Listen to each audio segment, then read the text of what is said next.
Good evening, ladies and gentlemen, and welcome to Birds of Play with the Wingmen. Thanks for tuning in. My name is Joey Hurley. And I'm Chris Peterson. We are here in Orem, Utah. Game 4 in a 4-game home series here against the Ogden Raptors. And ladies and gentlemen, tonight is the night.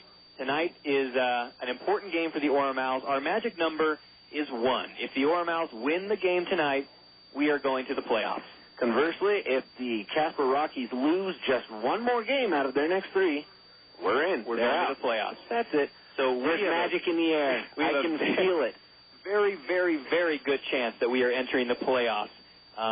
Even if we lose tonight, we just have to wait for the Rockies to lose a game. And I think they can do it. And I think out of the next 3, they'll lose at least one of them. It's a very good chance. You know, I just have that good feeling. Like when you get the donut with the sprinkles on it, it's just a good feeling, you know? What? Well, apparently that's just me, the donut with the sprinkles. Do you like the cake donuts or the other kind? Tasty. I like them both. Really? Just fattening sugar things. Get them in me. Yeah, well, how could it be bad?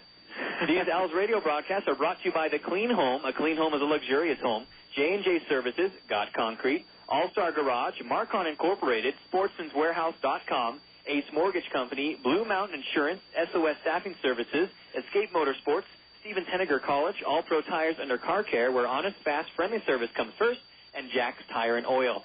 So tonight is Game 4 in a 4-game home series against the Raptors. We do play 2 more games in Idaho Falls, Idaho, against the Idaho Falls Chuckers, Wednesday and Thursday, tomorrow and Thursday. And then playoffs will start Friday, Saturday, and Sunday. We'll play we might play 3 games against the Ogden Raptors if we get in. And it would be a best 2 out of 3 game there. If we win that one, we play the Helena Brewers for another best 2 out of 3. Oh, we don't know about the Brewers. They have to win up there. We're just assuming they're not locked. Well, they're a lock-in for the playoffs. Oh, but they've got to play. I thought they were doing extremely well. Let's see how they're doing. They got 21-14. Oh, the Osprey are only 1 game behind. You're right. Right. No, I mean, if they win the second half up there, they're going to have to go with the same system we do. I got you. The overall record of the other North teams are going to be compared. I hope it's Missoula. Yeah, we could rock their world. Well, I don't know. They are an improved team, but I think we'd have a very good chance against them. True. On top of which, I think Missoula is the team there that could probably beat Helena. Oh, I'd love to go back to Missoula. It was a great town, that little college down there. I want to go hang gliding. All right, so last night the Orem Owlz beat the Ogden Raptors 3-2, and it was a normal inning game. The win went to Nick Aidenhart, our new pitcher, his first win on the season last night and his first game appearance. And a monstrous opening appearance for us. Yeah. He was a stud. Where did that kid come from? Why couldn't we have him the whole season? Come on, man, be a starter for us. John Malone for the Raptors got the loss, 0-2, and Kevin Lynch got his 9th save on the season. Fantastic, Kevin Lynch. So let's go over the starting lineups for tonight before we run out of time. Starting for the Ogden Raptors, leading off, number 3, Adam Godwin playing center field. At second base and playing second base, number 21, Jesus Soto. 2-2. First baseman, David Sutherland playing, darn it. Jeez, I keep doing that. Oh, my gosh, I'm sorry, folks. I hope my mom isn't listening. I just cussed on the radio. I'm going to make a confessional booth between you and me, and you can just sit here and tell all the mistakes you've made. I'm sorry, folks. I didn't let that slip out. I don't normally talk like that. Get angry. Batting fourth and playing third base, Russ Mitchell. The designated hitter tonight, Jason Mooneyham.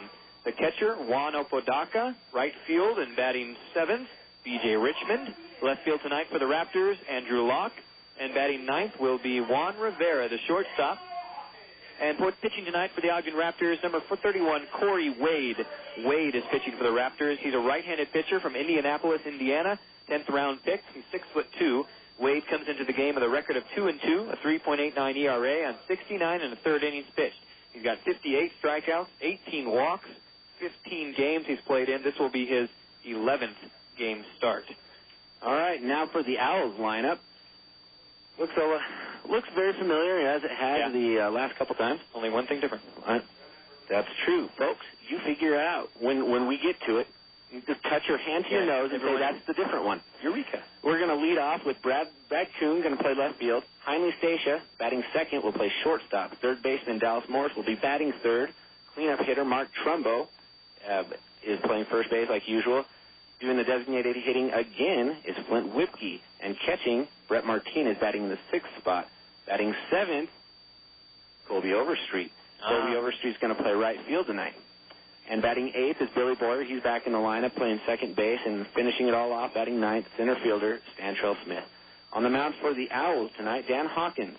Dan Hawkins, a right-handed pitcher, comes into the game with 3.29 ERA, 5-2 record in his 9 starts. He has 54 2/3 innings pitched, 53 strikeouts, and 20 walks. And in his last outing, was it Wade versus Hawkins in that game in their last outing? Or am I off again? That sounds really familiar. That sounds right. I might be correct. His last outing, Dan just dominated. Dan was the man. Came out, pitched 6 innings, 3 hits, only gave up 3 hits, no earned runs, 0 walks, and 4 strikeouts. But on the other hand, Cory Wade came out. We've already faced Brent Leach earlier this week, one of the 2 players in the Pioneer League with a complete game. The other player is Cory Wade. He did it against us his last outing, but still got the loss. He pitched the 9 innings, gave up 5 hits, only 1 earned run, no walks, and 6 strikeouts. How's that? You pitch 9 innings, give up 1 run, and you get the loss. It's sad. That's rough. I would be angry at my arm. Like, why did I put so much pain onto you for nothing? Yeah, the fruits of the labor, I don't think... it's like when I like to slam my hand in the car door. I don't know why I do it, but I keep doing it. Yeah, I know what you mean. I just sit there, and sometimes I do it 3 times in a row. Yeah, just for fun. Within the same minute. Like, maybe this time it'll feel different. Maybe it'll give me superhuman powers if I keep doing it. Right, or else I won't have a hand in it. Yeah, that's true. Well, let's see what's going on in the Pioneer League standings. Let's see. For the Raptors, David Sutherland, who's in the lineup tonight, is batting 342. He is 5th place in the Pioneer League standings for batting average. Adam Godwin's also up there with a 311 batting average. Andrew Locke and Russ Mitchell are tied with 13 home runs. Pioneer League record standings, statistics, RBIs. Let's see. Russ Mitchell, David Sutherland. Russ Mitchell has 53 RBIs. Sutherland has 47, but Dallas Morris has 52. He's second in the league, if I'm not mistaken. For stolen bases, Bradley Kuhn still up there with his 19 stolen bases. Let's see, what else would you like to hear about? For the Owls, Jose Arredondo, Stephen Merrick, and Robert Mosbach all up in the pitching top 10. I think Dan Hawkins is just behind him. He must be, yeah. Well, he's got a 5-2 and a 3-point. Right, he's up there for wins, I think. I think that they might be going with a certain amount of innings pitched at the same time. Yeah, he's only got 54, exactly sure. And these guys have like 60s and 70s. But he, as well as the other Owl starters, a major reason why the Owls are in contention here. For pitching, I believe they're first or second in the league. They're first. Here. Yep, that's right. And Helena's behind them. No, we're first. We're first for That's pitching. what I'm saying, yeah. Oh, okay. Yeah. You're talking about the Owls. Uh-huh. Yeah. As a team, Orem is pitching an average ERA of 4.10 with 577 strikeouts delivered as a team. In batting, it looks like we're tied for last in the league, tied with Missoula. And so, again, this is the reason the Owls are in contention is because of the dominant pitching, especially from the starters, and getting very good contributions there. And then the batting, even though they're last place in the league, they put their contribution up and just enough to get through these games and get the wins. Yeah, as a team, Orem again batting 269. We have 691 strikeouts as a team. That leads the Pioneer League in strikeouts.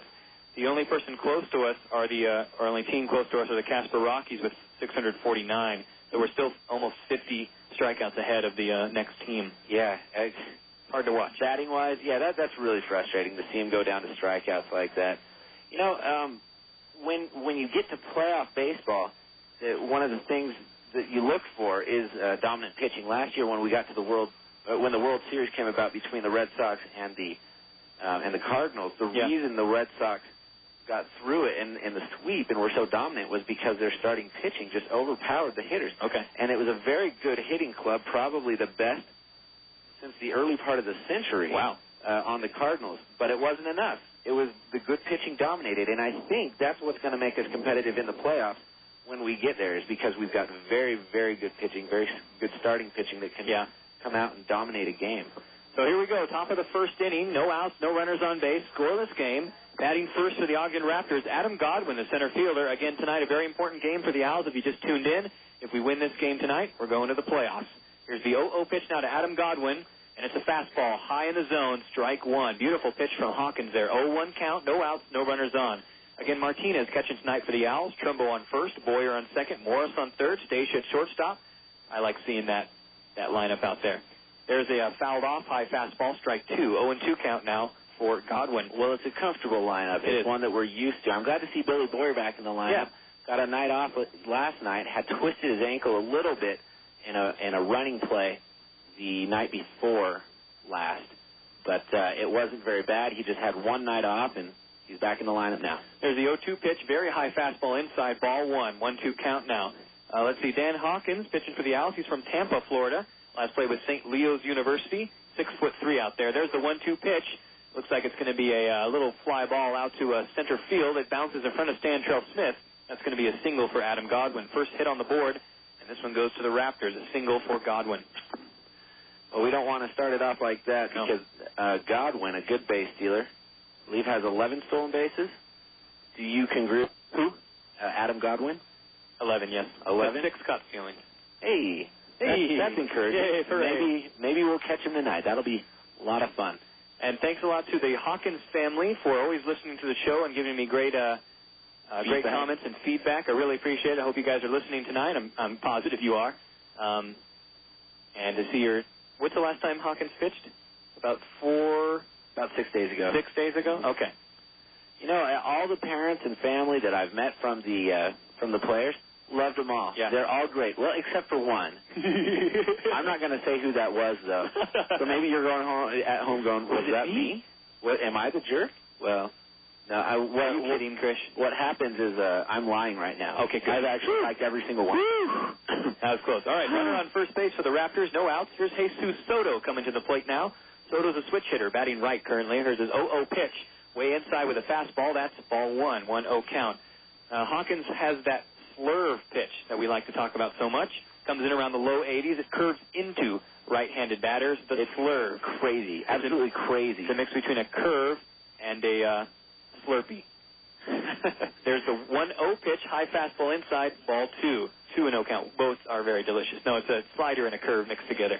Well, Hawkins doesn't seem to be able to use the low part of the zone right now, either consciously or unconsciously trying to get those pitches.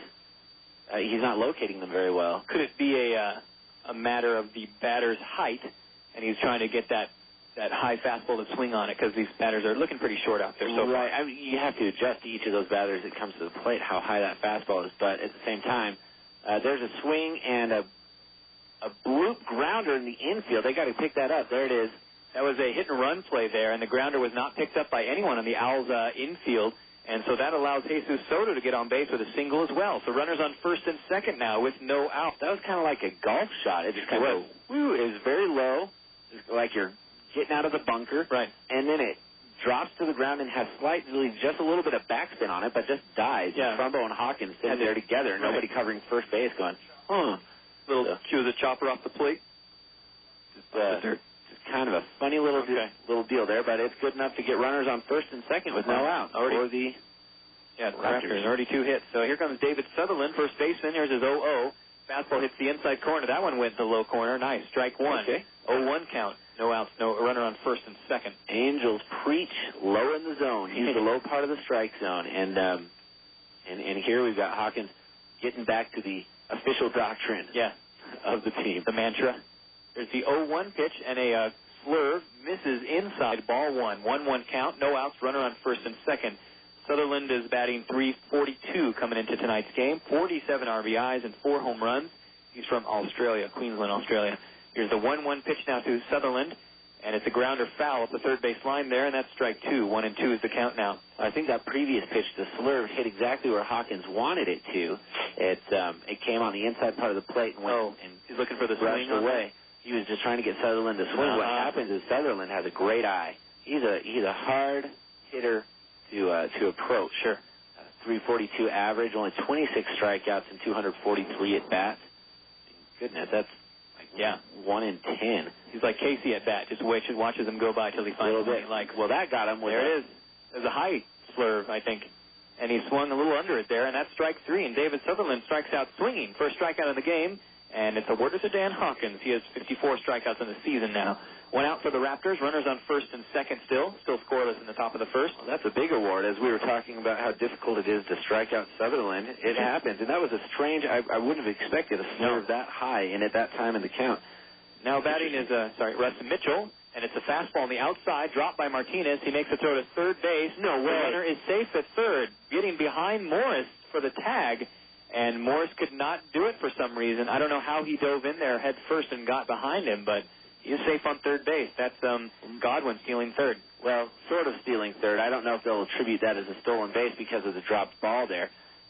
Reaching on or advancing on a pass right. ball. And I was surprised he went at all. I was almost positive that Dallas got the tag on him and he was out.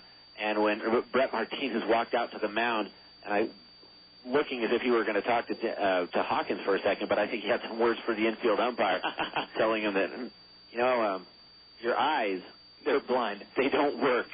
So now it's one out for the Raptors. Runners on the corners, and there's a fastball to Mitchell that he fouls down again, strike 1. 1-1 count, his first foul. 1-1 count for Mitchell. Mitchell's batting 269, down from 294 last night. He went 0 for 4 last night. Well, ground ball to the middle infielder would be nice here for a double play. Yeah. Here's the 1-1. Runner goes. It's a grounder at the third base line, and it gets past Morris. And here comes a runner home, and that looks like Soto going to third base. And so now runners on the corners, and one out, and a run scored in. That's a RBI single there for Russ Mitchell. He brought in Adam Godwin for the run scored. And now the Raptors lead 1-0 in the top of the first with only one out and runners on the corners still. So, well, they're not charging the error to Morris at all, but he just didn't have his glove on the ground, or he did and picked it up just a little bit too early, and that's just the basic fundamentals. Got to funnel the ball, and then you have to throw it. I think he was thinking a little bit too anxiously to get that ball up for that double play. Yeah. And all of a sudden it just wasn't there where he thought it was. So now batting for the Raptors, Jason Mooneyham, the designated hitter. Here comes his 0-0 pitch. Inside fastball barely misses there. Ball 1. 1-0 count, one out. Runners on the corners for the Raptors. Mooneyham is batting 279 coming into the game tonight. He went 1 for 4 last night with a single. 27 RBIs, 6 home runs for Mooneyham. A pretty important guy on the team here. We've seen him in probably 80% of all the lineup. There's the runner goes again, and it's fouled on the third base line. Yeah, they are calling it foul. The third base coach over there, Juan Bustabad, was calling his runners home. Wait. I'm calling foul. They're both calling foul, and they're all running in. And Jesus Soto is sitting there going, he threw his helmet on the ground. He was the lead runner for the Raptors. And then he went and touched the base. Behind him, Russ Mitchell came and touched the base, and the umpire, I saw him audibly say, foul ball, like he had to tell them slowly, like a little child, go back to your base. And two runners came in there off that foul ball. It would have been, and they're having a big argument out there between the Raptors coach and the umpire. Raptors coach trying to explain, hey, when that hits inside of that line, on the right of the line, that's a fair ball. Yeah. I don't know. I'm questioning the call myself. However, being an Owlz fan, I think we're getting away with one here. No question. And have you ever seen them turn around a call? Yeah. Have you? Last night. Did you? Remember they turned around that call at third? Oh, that was very quickly they turned it around. Yeah, you're right. You're right. After arguing for a while? Yeah, one of these arguments happened, especially in the minor leagues. Now, we have seen many times after an argument like this, the umpire trying to make a bad call to justify it against the other team, something like that. So the kind of two wrongs make a right? Something like that. So maybe we'll see another blatantly foul ball called fair just to make it up. I see. So we're still back at the same position here. Runners on the corners, one out, and the 1-1 count still for Mooneyham. Wow, that was a lot of mess for nothing. This is a very interesting first inning. Is really angry over there. Well, not only Mooneyham, I think everybody in the Raptors organization over here. The Dodgers, too. Yeah, all the Dodgers that are listening as they're playing their game tonight are going, what? What the heck? You guys are robbing our single-A guys? Hawkins fakes the throw over to third base. He doesn't have to, though. Morris was a little bit far off the third base bag, and Trumbo was there. But there's a throw over to first. Runner still safe there. Still the 1-1 count for Mooneyham. One out, runners on the corners. Mooneyham is from Rancho Santa Margarita, California. 40th round pick in 2005. He's proved to be much more worth than a 40-round pick. Here's his 1-1. Runner goes again. Swing and a miss and a high curveball. Well, he got a piece of it and was fouled down, so I believe Mitchell's going to have to, and he takes his slow trot back to first base where he'll sit there comfortably. So was that technically the hit and run there? He was trying to go for it? Yeah. Okay. Would have been a hit and run. You know, and it, should he swing and miss on the ball, it still takes away just a little bit of time from the catcher because he can't just jump up right away. Right. So still the 1-2 count now for Mooneyham. Runners on the corners, 1 out. Here's the 1-2 pitch now to Mooneyham. Oh, Hawkins takes a little break there. The Raptors are leading 1-0 here in the top of the first, already putting up 3 hits and 1 run in the top of the first inning, and they still have 2 more outs to go. Curse them. Here's the 1-2 pitch now to Mooneyham. Runner goes again, and Hawkins gets called in a balk. It looks like he lost his balance and came off the mound, and that's unfortunate. That's going to advance both the runners. Soto scores. Mitchell goes to second base, and now 2 runs for the Raptors. Why does the guy on third base get to come in? All the base runners will advance on the mound. Oh, really? I thought it was just the one guy who he threw to, or didn't throw to. Weird. Yeah. So let's see. That was Jesus Soto coming in on a balk. And honestly, again, it looked like Dan Hawkins just lost his balance. Yeah. And instead of throwing the ball in a wild pitch, he just kind of came off the mound. 1-2 pitch there to Mooneyham is a low slurve. It's a drop, strike 3, and he throws to first base. Martinez, our catcher, throwing to first, and that's out number 2. The Raptors are now leading 2-0 in the top of the first. They have 2 outs and a runner on second base. Now batting for the Raptors, Juan Apodaca, the catcher. He is batting .275 coming into the game tonight. He's got 31 RBIs and 10 home runs. Good gracious. And that's with a lot of time off. He had been called up to fill a spot in the Area 51, the AAA affiliate of the Dodgers. And while he was up there filling that assignment, took a little while, then came back down and took a rest because he had a slight injury. And now back in the lineup, and even with the time missing, 10 home runs.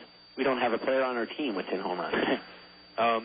First pitch there to Apodaca is a fastball that barely misses the outside low corner. Ball 1. 1-0 count now. Runner on second. Here's the 1-0 pitch. Another slurve this time, and it's outside in the dirt. Ball 2. 2-0 count for Apodaca. Well, Hawkins going to the low part of the zone again, except for now he's going a bit too low and just not getting it.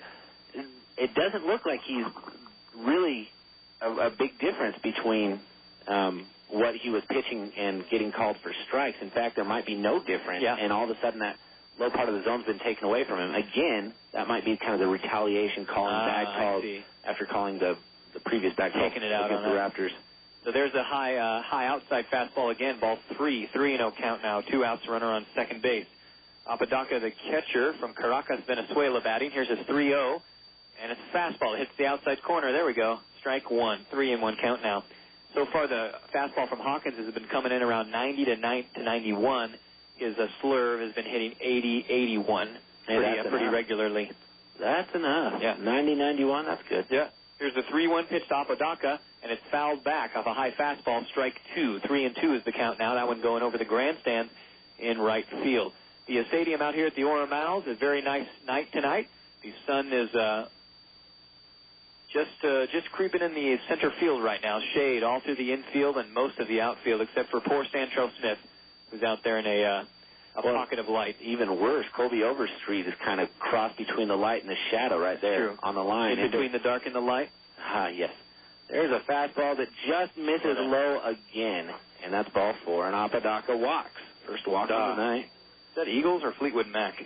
In between the dark and the light, one of these nights, one of these crazy lonely... I think that's Eagles. I would respond, but I'm just going to let you keep it. All right. One of these days. 2 outs still for the Raptors. Runners on first and second base. Now B.J. Richmond steps to the plate. Here's his 0-0, and it's fouled back right into our faces. Strike 1. 0-1 count. That one hit about 10 feet above our press box, slamming off of the 10 metal. feet? I think that was a little bit even closer than that. Yeah, we'll go 6. Okay. 2 inches. What's more important? Strike 1. That's right. 1 strike on B.J. Richmond. 0-1 count. Runners on first and second base. And Hawkins checks his runner on second. There's the 0-1. Swing and a miss. Inside slurve. Strike 2. 0-2 count now for Richmond. Finally ahead in the count. Hawkins. Well, Richmond is the 7th batter in the Raptors lineup and the 7th batter that Hawkins has faced this inning. Still the top of the first inning. And the Raptors getting 2 runs on the board.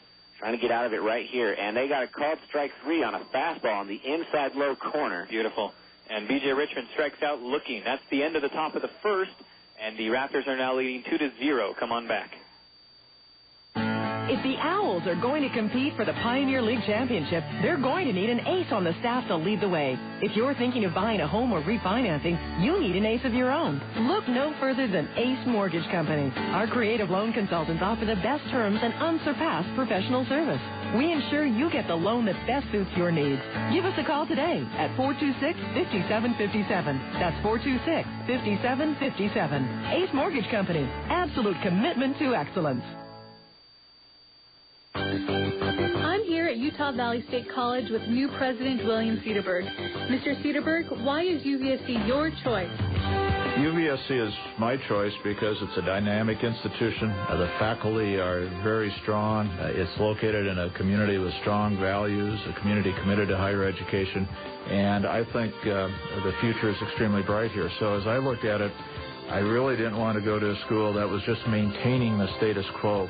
I wanted to be a school that was in transition, that was exciting, that was happening. Okay. As president, what are your plans? My largest job as president is to help the school and the members of this UVSC community establish a direction for the future and then to go out and rally support for that direction. I think the future is extremely bright, and UVSC is definitely my choice for the future. KSRR Provo. Welcome back, ladies and gentlemen, to Birds of Play with the Wingman. My name is Joey Hurley. And I'm Chris Peterson. Thanks for tuning in. We're in the bottom of the first inning, and the Raptors are already leading 2-0 over the Orem Owlz. Strange way. There was a balk that a run scored, and then an RBI single for the 2 runs scored of that inning. And the strange call that went our way, it could have been a 3-0 game here had that gone the other way, but here we are. So this is the 5th series of that, and I believe, that was Mooneyham that had that bad call on it. He ended up striking out. Right. That would have made quite a difference. Dan Hawkins ended up striking out the 3 outs of that inning and doing the work himself when it came down to it. We're at the top of the lineup for the Orem Owlz with Bradley Kuhn. First pitch is a curveball inside, but he fouls it off the left field wall. Strike 1. 0-1 count, no outs, no runners on.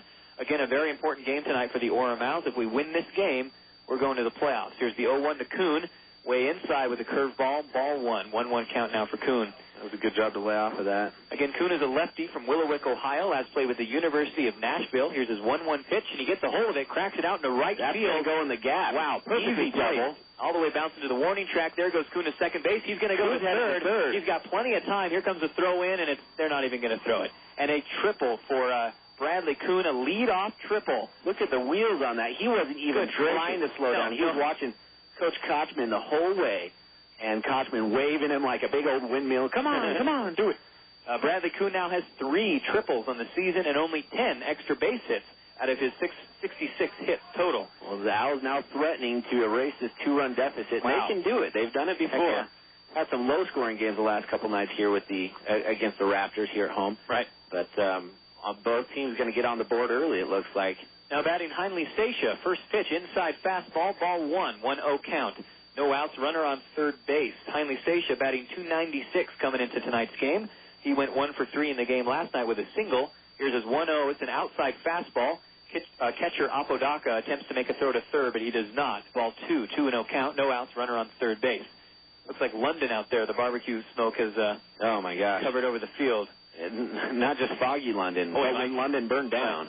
There's the 2-0. Cracks that one down the left field line. That one's going fair. There goes Heinley Stacia to second base. That scores in Bradley Kuhn. It looks like it's going to be a double RBI for Heinley Stacia. Now the score is 2-1 in favor of the Ogden Raptors here in the bottom of the first. Runner on second base and no outs. Well, that's the way to get back at it. Holy cow. Heinley Stacia now has 7 doubles. No, he has 17 doubles. Pardon me, 17 doubles for Heinley Stacia.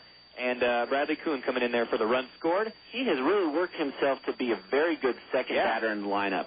You expect something like that, a double hitter. Yeah, that was somebody who can hit for average. And that was perfectly placed, just enough power behind it. Yeah. Right along the third base line, popping up in the air there. Very good hit. Wow. So no outs, runner on second. Now batting Dallas Morris, third baseman. He's got a 309 batting average coming into tonight's game, down from 310 last night. He went 0 for 3. Slightly. There's his 0-0 pitch, and it's fouled off a high fastball there. Strike one. 0-1 count.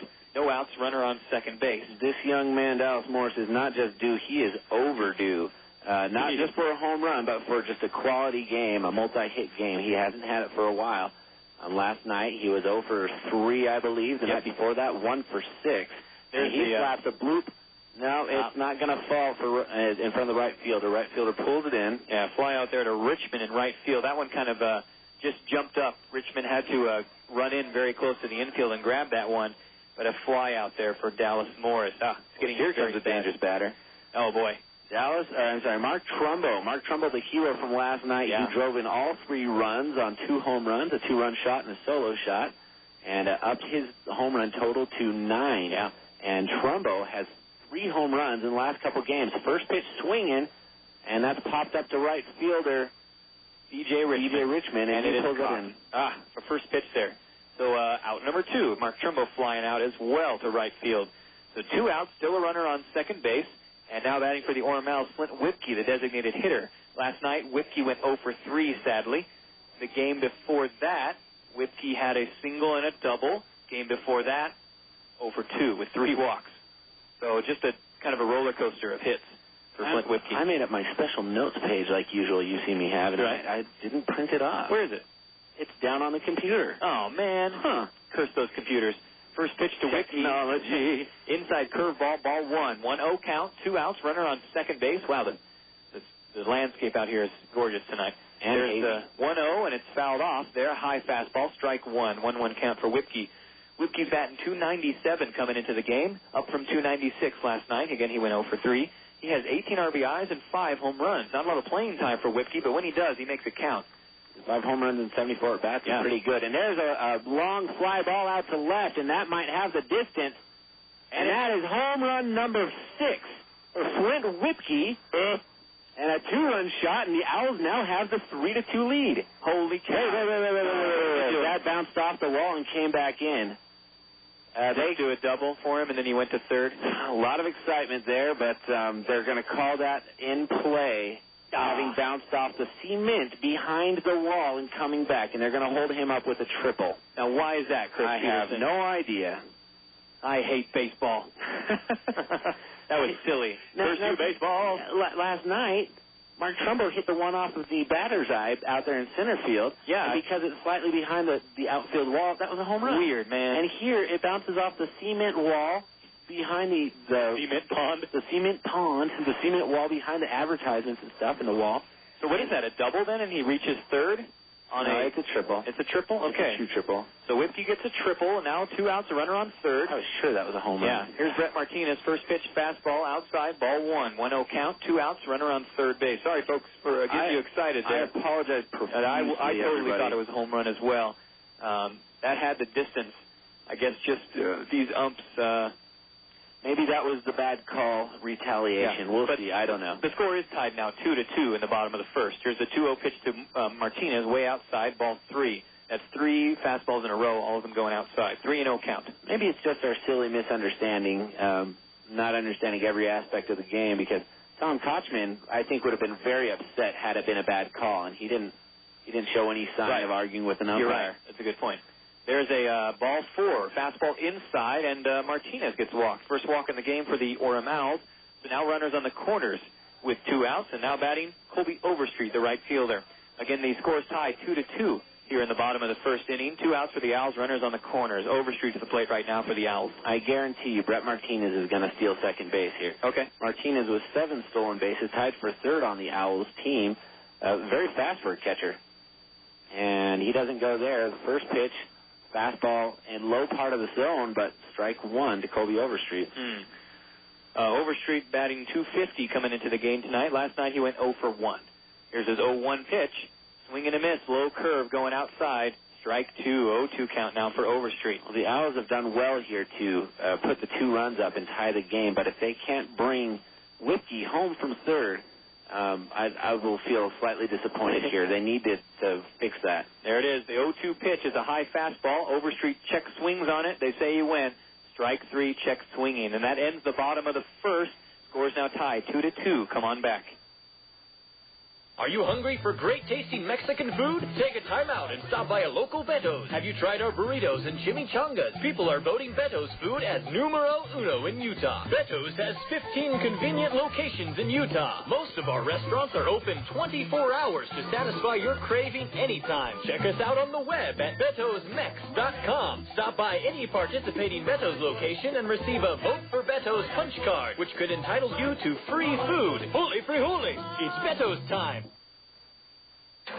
Tacos. Burgers. Tacos. Burgers. What about pasta? No time. Sure there is. At Fazoli's, we can build our own pasta starting at just $2.99. It's super fast and super fresh. In about the same time as it takes for a greasy burger, we can build an Italian masterpiece like spaghetti and spicy marinara. Spicy marinara? Yep. Fazoli's. Cool, let's pick up Cindy. Karen. Cindy. No, man. Fazoli's, faster, fresher, better. Insure both your car and home with us through Auto Owners Insurance, and we'll save you money. That's right. With Auto Owners Multiple Policy Discount, when you insure both your car, home, mobile home, or condominium, we'll save you time and money by consolidating all of your insurance needs with a no-problem company. Auto Owners Insurance. For a free comparison, contact Western States Insurance Agency in Spanish Fork on Center Street across from City Park. Western States Insurance. Our customers are first class, just like our service. Find us in the yellow pages under insurance. 1400 K-Star. Welcome back, everyone, to Birds of Play with the Wingman. We're now on the top of the second inning. The score is tied 2-2. Dan Hawkins still on the mound for the Orem Owlz. Hawkins has allowed 2 runs to score in. Both of them were earned, and he struck out 3. Here's his 0-0 pitch now to Andrew Locke. It's passed on the outside with a slurve. Ball 1. 1-0 count. No outs, no runners on for the Raptors. Well, this is interesting. I was imagining tonight to be another pitcher's duel. Both these pitchers, right. Hawkins allowing no runs in 6 innings in his last outing, and then Cory Wade allowing only 1 run in 9 innings pitched in his last outing. So I was sitting there going, oh, this one's going to go by fast. Nope. There's a check swing for an outside fastball, and he says he went, so strike 1. 1-1 count for Locke. Here comes his pitch. Inside low fastball, ball 2. 2-1 count now. Locke is batting .287. He went 1 for 4 in the game last night with an RBI single. There's the 2-1 pitch now to Locke. Gets a hold of it, a high fly ball out to right field. Underneath it is Overstreet. Makes the snag easy in right field for out number 1. A fly out there from Andrew Locke. I know what you're saying, like he doesn't allow any hits in 6, but in 1 inning he allows 3. That doesn't make any sense. Right. How does that happen? 3 hits and 2 runs. And 2 runs scored. Okay, well, earned runs. Maybe that's getting back at him for not allowing any the last time. I don't know. All right, 1 out now for the Raptors. No runners on. Now batting bottom of the lineup, Juan Rivera. First pitch there, swing, and it's fouled back off a high fastball. That's strike 1. 0-1 count. 1 out, no runners on. Rivera is batting .259 coming into the game tonight. 15 RBIs, 1 home run for Rivera. He did not play in the game last night. I think he played in game 2. Here's his 0-1. Another one fouled off there, and that is strike 2. 0-2 count. Yeah, let's see. Game 2, Rivera went, he had strikeout, ground out, fly out, ground out, fly out. And then, so did not reach. Good for him. I like that. Here's his 0-2, swing and a miss. Inside curveball, it's dropped. And there's a throw to first base for out number 2. A drop strike 3 there. This guy's wearing a Raptors uniform, but he's playing for us. That's great. Thanks, man. Allowing us to do that. So that's the 4th strikeout on the night for Dan Hawkins. Cool. That's pretty. Well, he has faced 9 batters now and given up the 2 runs, but of the 5 outs that have happened for the Raptor batters, 4 of them strikeouts. 4 of them strikeouts. Now batting back to the top of the lineup, this is Adam Godwin. First pitch swing, and he cracks one down the first base line. It gets past Trumbo way out to right field, and there goes Godwin to second base. The throw in is a little off, and that's going to be a double for Adam Godwin. He's now 2 for 2 in the night with a single and a double. So now a runner on second base with 2 outs for the Raptors. Now that was a tough one, and it hit very sharply down the first base line, and Trumbo diving for it just barely got under his glove. Trumbo shows a great glove for a first baseman. And we talk about good range. We have talked about before sacrificing a good glove at certain positions to have a big bat in the lineup, and first base is that primary position where they do that. I'm amazed at the glove work of Mark Trumbo on first base, especially not being a first baseman naturally. He was a pitcher and then a third baseman. Yeah. First pitch there to Soto, who's now batting for the Raptors, is outside with a fastball for ball 1. The score's tied 2-2 here in the top of the second. The Raptors have 2 outs and a runner on second. Here's the 1-0 pitch. Runner goes. Outside fastball is dropped by Martinez, and he can't make a throw to third base. And there's a stolen base for Adam Godwin. His second time reaching third, not the right way. He had a pass ball that he reached third his last at bat. Now a stolen base for Godwin. He's a quick kid. Not quite as many at bats and times on base there. I guess he does have some times on base, but he's doing the running thing more lately. Here's a 2-0 pitch to Soto. It's a bunt attempt. He pulls back for an outside fastball. That's ball 3. 3-0 count. 2 outs, runner on third base. That's the stolen base number 12 for Adam Godwin, who's now on third. Soto had a single his last at bat as well. Here's a 3-0 pitch. And there you go. Fastball hits the outside corner. That's what Hawkins was looking for. Strike one. 3-1 count now to Soto. I think there's a distinct difference in Hawkins, not just Hawkins, but most of the Owls pitchers, or most pitchers at this level, that as soon as a runner gets on base, it creates a different feeling for them, and it's harder to pitch to the next guy. And there's the 3-1 pitch is swung on. High fly ball out to right field on the warning track, though, and Overstreet's under it. That's out number 3. Cool. That ends the top of the second. Score is still tied 2-2. Come on back. Welcome to the Pepsi Theater Minute. Today, the story of Langusto and Pesto. Ah, Langusto. Oh, pesto. Cacciatore, lasagna, gorgonzola. Oh, linguini, carbonara, calzone. Scalopini, tortellini al pomodoro, bruschetta, prosciutto, ricotta. Pepsi. Pepsi, capellini, salame, pancetta, Pepsi, mortadella. Calzone, Pepsi. Pepsi, ravioli, scalopine, minestrone, prosciutto. Pepsi e scalopine. Linguini, cannelloni, maccheroni, gnocchi, gorgonzola. Gorgonzola, Bologna. Spaghetti. Antipasti. Parmigiano, provolone, mozzarella, Pepsi. Langusto, calamari. Langusto, Pepsi. Pepsi, food's good. Pepsi, it's the cola. One of the unsung heroes at the ballpark is the groundskeeping crew, and it's up to them to ensure the field looks its best on game day.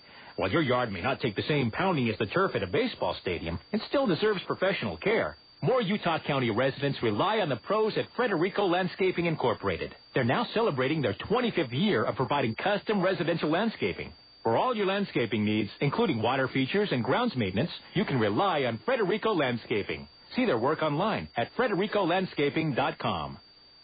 1400 K-Star is KSRR Provo.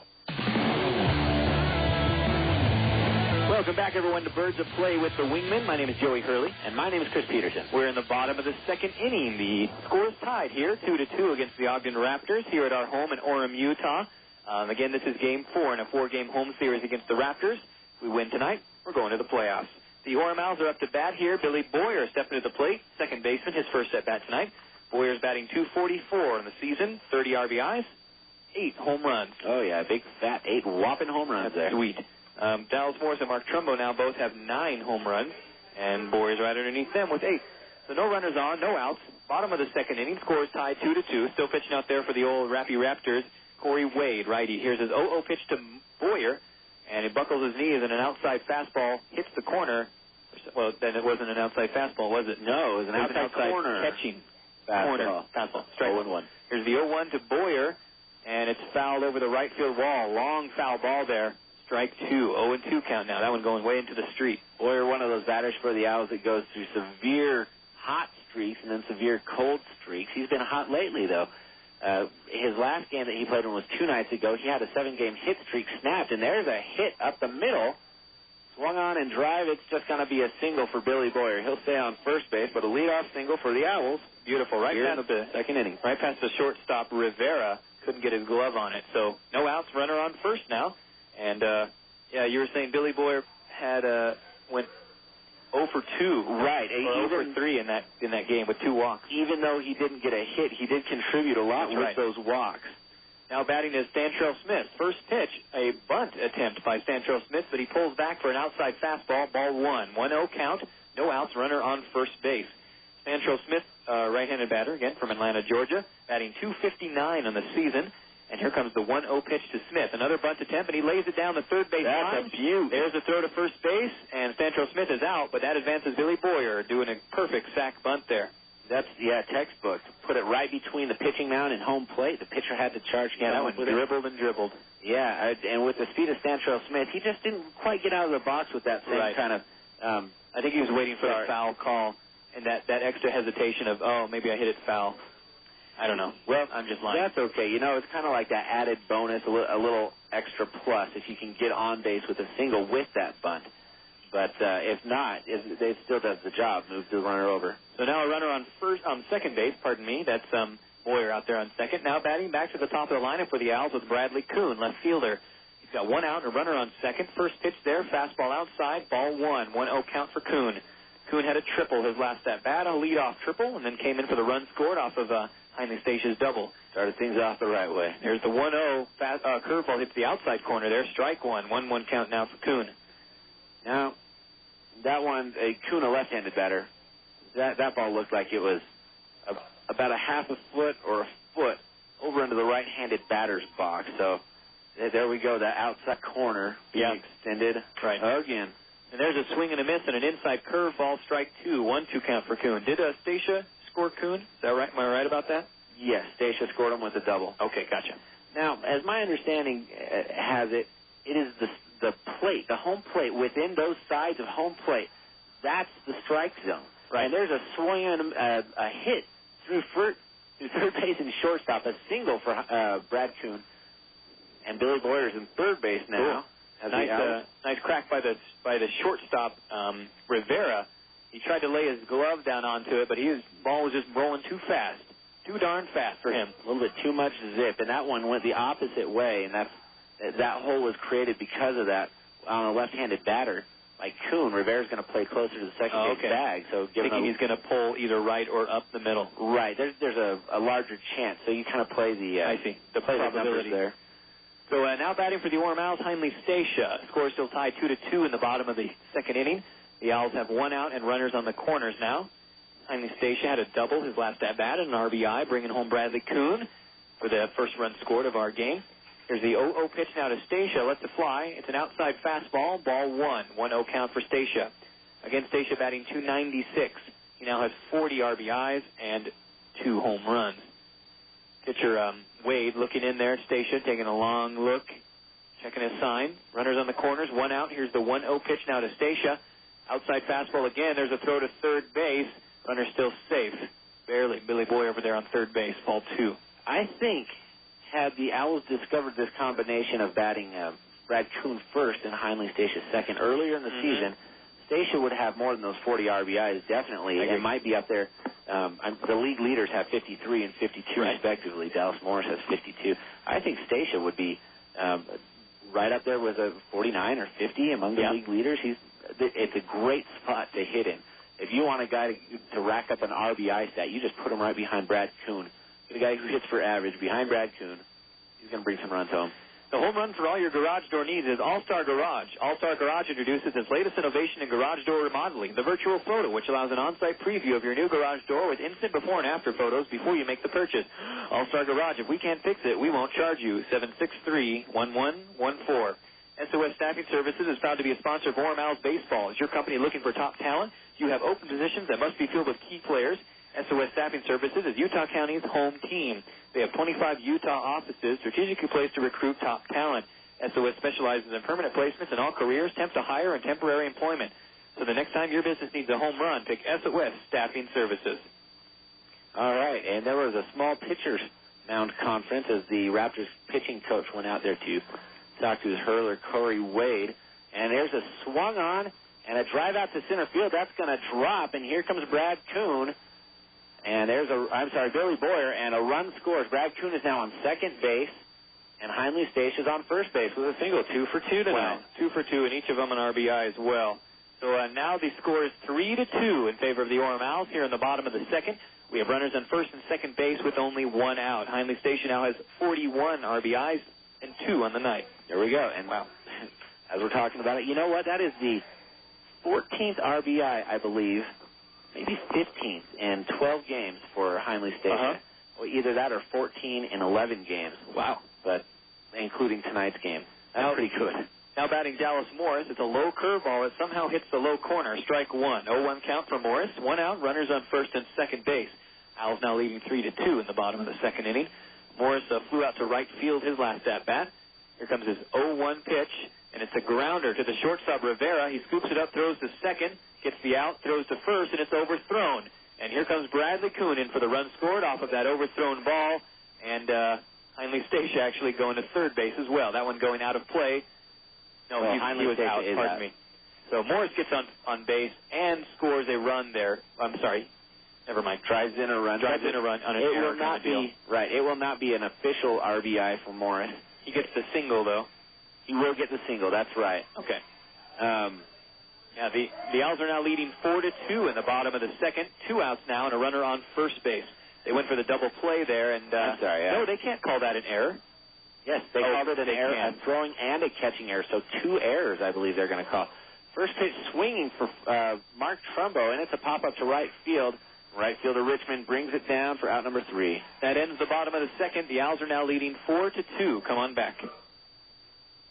After watching the Orem Owls hit home runs all night, it's time to have a great reason to run home. Nothing beats a Love Sack waiting for you. Oversized sacks from Love Sack may look like huge bean bags, but they are filled with extra soft Durafoam and come in a variety of designer covers ready to match any lifestyle. But just like the Owls, a Love Sack is something you've got to see in person to really appreciate. Come sack out for yourself at the Love Sack store in the Riverwood Shopping Center in Provo, or any of the other locations across the Wasatch Front. For the original and still the best oversized sack, there's only Love Sack. Everybody wants to be recognized for their accomplishments. From Little League to the pros, Employee of the Month to Salesperson of the Year, awards are a great way of saying you're a superstar. If you have a superstar on your team or at work, contact Payson Sports and Trophy. They feature a winning selection of awards, plaques, and trophies, as well as custom engraving and quantity discounts. Find them in your Yellow Pages or stop by at 15 East 100 North in Payson. Payson Sports and Trophy, blue ribbon quality and service. Out and Back is your Utah Valley source for all your family's outdoor adventure needs. Serving Utah County for over 17 years, we have a wide stock of excellent gear and clothing from Mountain Hardware, the North Face, and Sierra Designs, along with the Valley's largest selection of Chaco sandals. Whether you go camping, climbing, hiking, or mountaineering, we have what you need. Let us take care of you. Out and Back, 1797 South State Street, Orem. Bring in your Owls ticket stub within 7 days after the game and get up to 3 pair of our $14.95 quick-dry nylon river shorts for only $4.95. Or mention this ad and get 2 pair of $6.95 outdoor socks free with any purchase over $20. 1400 K-Star is KSRR Provo.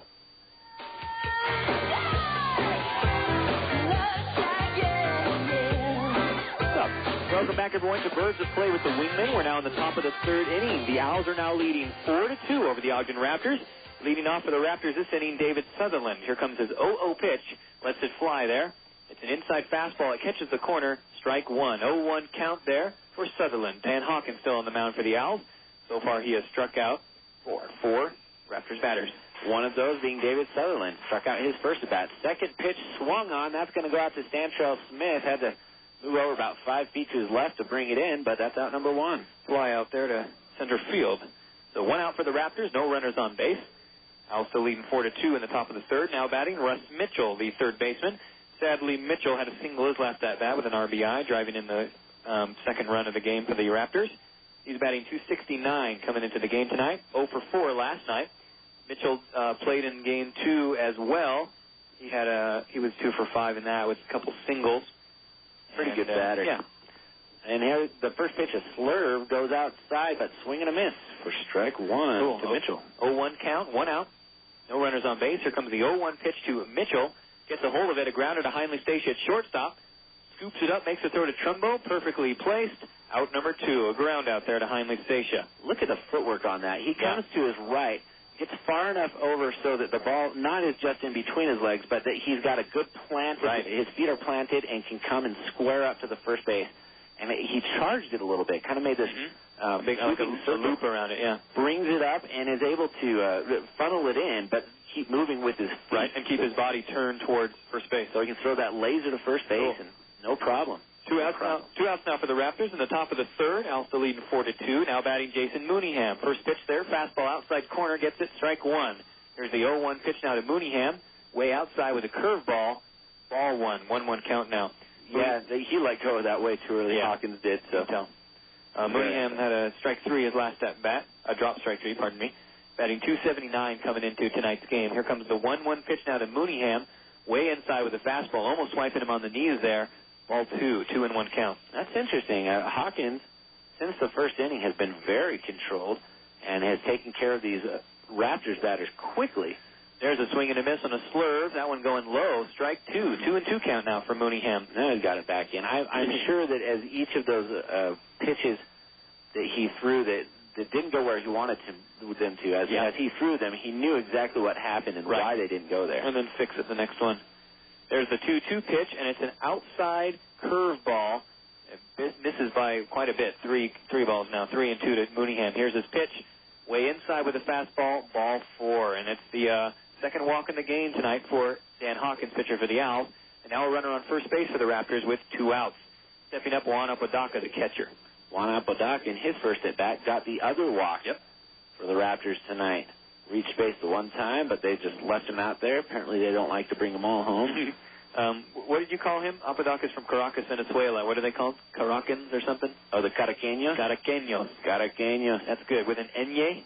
Yeah. With an N? Caraqueños? That's right. That's a fun letter to say. Oh, the Caracas, people from Caracas just love themselves. Yeah. in a good way. It's kind of like they city enjoy pride. life.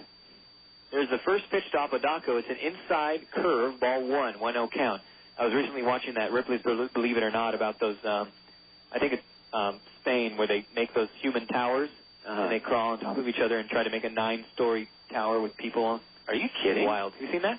No. Here's the 1-0 to Apodaca, way outside with a fastball, almost hit in the dirt there. 9-story human tower. Yeah, no, not 9 stories, 9 people high. 9 people. Sorry, that was really dumb. Wow. But it's still about... I remember watching Disney's Dumbo, the animated movie, and the elephants all getting on top of each other and being amazed at that. How do they do that? How did they draw that? No. Anyway. Check swing and an inside fastball, ball 3. 3-0 count for Apodaca, and 2 outs, runner on first base. This is interesting times here. Looks like Hawkins is trying to hit that outside and inside corner with his fastball and has not succeeded the last 6 times. Here's a 3-0. High fastball, ball 4, and Juan Apodaca gets walked for the second time tonight. That's 3 walks now for Hawkins. 2 outs, runner on first and second base. Small conference. Well, Stacia runs in and says something very quickly to Hawkins, and now Zeke Zimmerman going to come out to the mound. Brett Martinez was out there. Oh, he'll stay out there. He thought he was done giving advice to Hawkins, but nope. They're going to have their powwow. Did you know that Stevens Henniger College offers students of all ages a no-nonsense, fast-track approach to your education? They can help you achieve your education and career goals with associate and bachelor's degrees in medical, business, and computer fields. Stevens Henniger College offers financial aid to those who qualify and scholarships for high school juniors and seniors. They offer work-friendly class schedules, small class sizes, hands-on training, and career services. Take a tour of the new Orem campus on Sand Hill Road, 1 block south of the Orem Super Walmart. Call 375-5455 for an appointment. Hours are 8 to 8. 375-5455. 2 outs for the Raptors here in the top of the third. The Owls leading 4-2 in the top of the third. Raptors have runner on first and second base with 2 outs. Now batting B.J. Richmond, the right fielder. He struck out looking his last at-bat, the third strikeout of the night for Hawkins. Richmond's batting .285 coming into the game tonight. He's a lefty. And Hawkins is ready out there, checks his runner on second. There's the 0-0, way outside and low with a fastball, ball 1, 1-0 count for Richmond. Coming into the night, Hawkins has a great record against left-handed batters. A 1.14 ERA in 23 and 2/3 innings pitched. That's pretty good. Only giving up 22 hits, 9 walks, well, a couple more than 9, and 28 strikeouts of his 53 strikeouts on the season. There's a fastball that hits the inside corner, strike 1, 1-1 count for Richmond. It seems that Hawkins is having an easier time against this lefty hitting that inside corner instead of a righty hitting the outside corner. Even if it's the same place, maybe it's a different, different look. Slightly different, yeah. For Hawkins to see. Well, he walked the last left-handed batter. That was Jason Mooneyham. Okay.